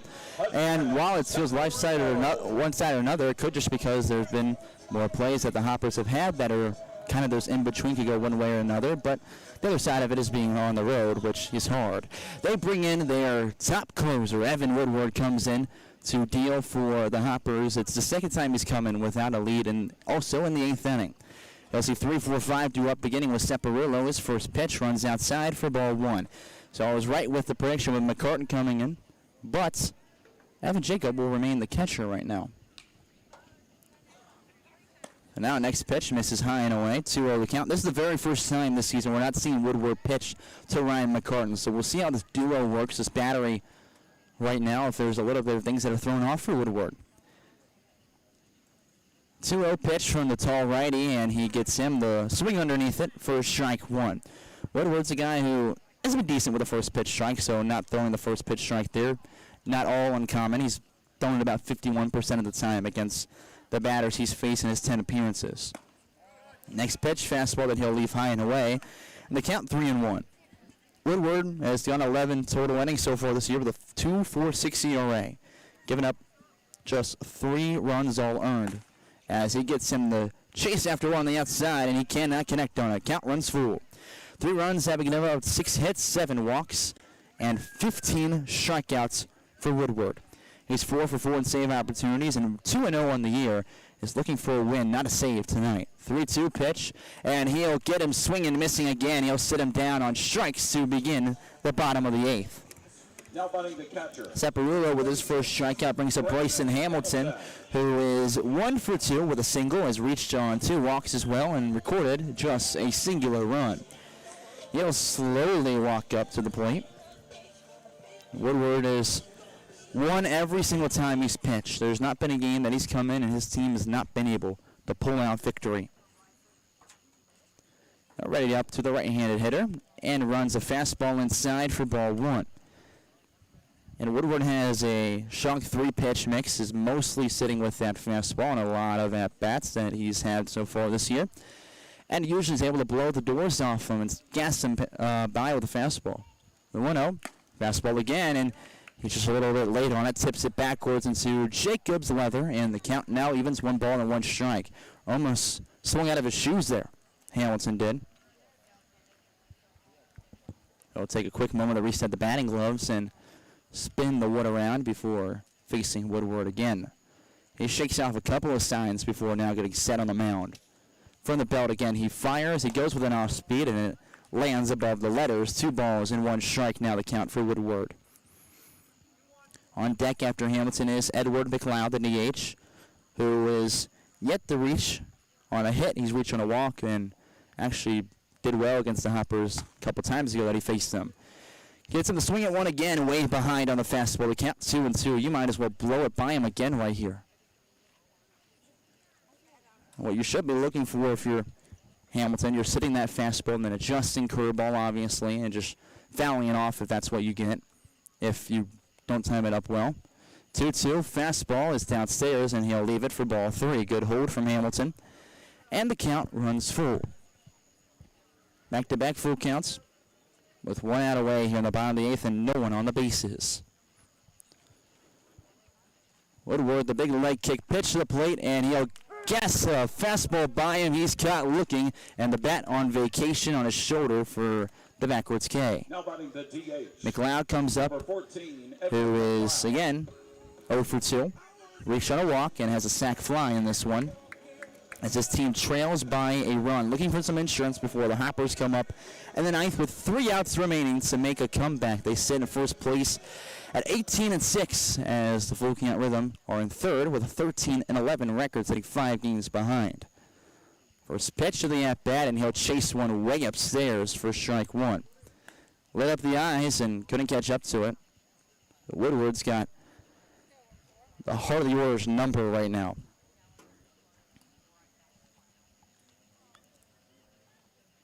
Long stare into Jacob. The battery's been working well so far in their first time together, and he'll spin a curveball that dips low for ball 1. Started that low too.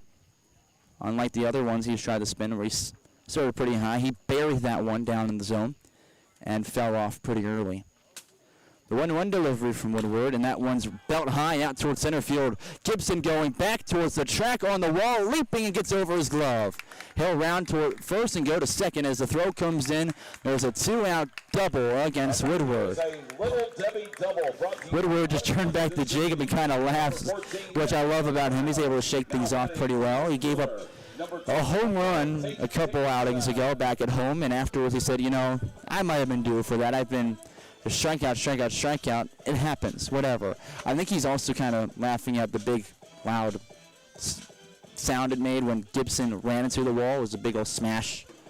And he's okay out there. That's all good, so you can laugh at it a little bit. Tate Dickinson will follow up McLeod after the 2-out double. It was a pair of strikeouts to get us started here in the bottom of the 8th. Fastball, high and in for ball 1 against Dickinson. On the evening, he's 2 for 3 with a hit by pitch. That's what has filled up the line for him so far tonight. On deck, Sans Cam Suggs. Woodward trying to get out of it right here. Leg kick, 1-0 pitch. Curveball in there for strike one. And Woodward not very strong with the first pitch strikes, but has been decent with the strike percentage overall. About 58.5% of his pitches have been strikes coming into this game. That's out of 181 that he's thrown so far this year. Next one is a fastball that he misses glove side on, and he falls behind against Dickinson, 2-1. Native of Rochester, Michigan. He attended Stony Creek High School and was named team captain and all-region team his senior year with the Cougars of Stony Creek. 2-1 pitch from Woodward. Goes to the curveball. That he'll pull the string on too early, and now the count 3-1. Do have a base open. Don't necessarily have to give him something to hit here. You don't want the rhythm to tack on anything extra up to this point. All right, again from the stretch. Leg kick fires. It's down low for a 5-pitch walk. There's 2 on for a full count. That brings up Cam Suggs. As we look at his line this evening, he is 1 for 2 with a hit by pitch, a walk, and his 1 hit is a single all the way back in the second inning. He's reached 3 of his 4 times. Woodward trying to make it 3 of 5. The Rhythm have done well at the plate despite most of their runs coming via walks, pitches, hit by pitches, whatever. They've only brought in 1 with an RBI single. They've been hitting pretty well, though, putting the ball in play. As the first pitch misses inside. 1-0 is the count. As Woodward said again. He'll leg kick and deliver. Tries the fastball and misses high. Again, 2 balls, no strike. Woodward, after that walk, now has 8 on the season. That double was the 7th hit he's given up. So they've pretty much in line. He's given up more walks than hits. As his fastball, again, rushes past batters in the strike zone usually. He'll miss again, 3-0 the count. You only have 1 base open at this point. Don't want to dance around too much, as Rogers is the man on deck who had that 1 RBI single back in the second inning. A 3-0 delivery from Woodward. Fastball to knee is called strike. So he fights back in the zone here.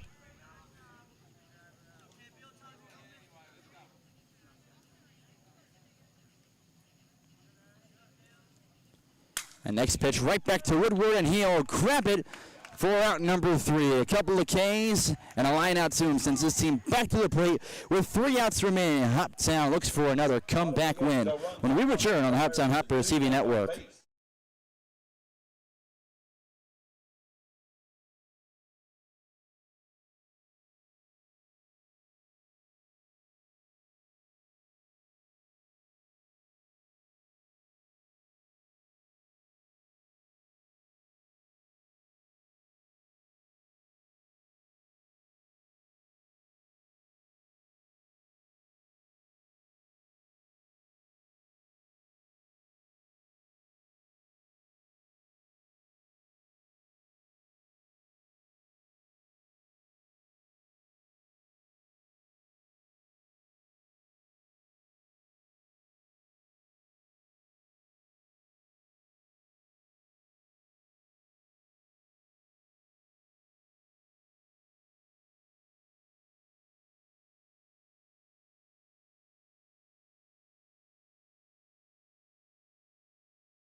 We head to the final inning in Hendersonville, Tennessee. The night began with a bus broken down, now fixed thanks to our GM, Adam West. There's some Kona ice, plenty of heat that has infiltrated this game, and now a 1-run deficit as we've made it to the ninth. The full count Rhythm bringing a closer of their own. It's Zane Brown now on the mound. He'll be facing Brendan Mueller to lead things off with Wall on deck and Connor Scheidt in the hole. Mueller was a part of that comeback victory. Last time we were here 8-7, he comes in to face the lefty after Nick Johnson was slated to pinch hit for him. He would have faced the lefty, and Mueller is now staying in there to face the righty because he's a left-handed hitter. So keeping things situational. 3 outs remain for another comeback win to move to 19-6. First pitch swung at right back to the second baseman. It's caught on a line. And with 1 pitch, there's 1 out in the inning. This is our first time facing Zane Brown.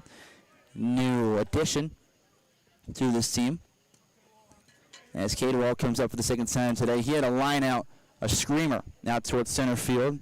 And his previous at-bat, that 8-7 win, I will also mention, was with 2 outs as the second baseman at that time had an error that kept the inning alive. First pitch to Wall, he starts to go around and could not hold up in time. So we offer their strike 1. He's behind in the count. Rhythm have won 1 game so far this year against the Hoppers and have lost by now a total of 12 runs, 2 of them by 2 runs combined. So each by 1 run. The 0-1 pitch, Wall check swing, tips it, and now is in an 0-2 hole against the pitcher. Decent righty out there. Connor Scheidt, again, the man that stands on deck for the Hoppers. It could potentially be the last hope to begin July on the right foot. Brown shakes off the first sign, now works through the windup after he accepts the second. The 0-2 delivery to Wall, and he'll leave in the middle of the zone for a punch out, and there's 2 away. Hoppers got to make something work with 2 outs in the inning. All the runs have come with 2 outs, though. This is where they have played their best. You go back to when McCartan could have scored, when Powell came around third and scored, they said he didn't hit third. They said McCartan was out of the plate. They've had chances, but haven't just been able to finish off that 7th run. Scheidt, first pitch to the lefty, would offer and flail for strike 1. He tried to hold up and instead went all the way around. A little bit of a red full moon over our left shoulder. Maybe giving the Hoppers some powers with the red. 0-1 pitch from the tall righty as he deals. And misses low and in. The Scheidt count evens 1 ball, 1 strike. Scheidt's another guy who's been solid. Plays in Indiana Southeast from McCordsville, Indiana.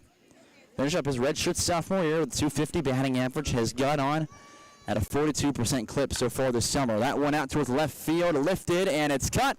And that'll do it for the Hoppers. They start off July with a loss as the Rhythm win 7-6. Hoppers had opportunities, but nothing could come across. It's the first time that Woodward's come into a game, and the Hoppers have lost.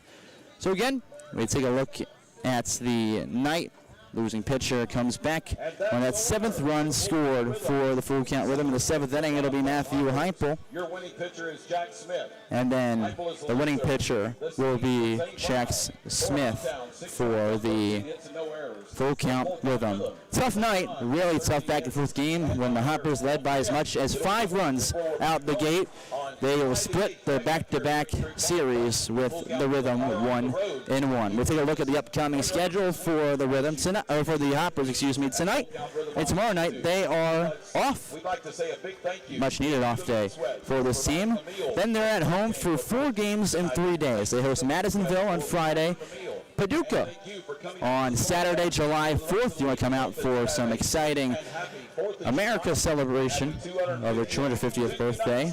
It's the Hoptown Hoppers. And then doubleheader on Sunday against the full count Rhythm again.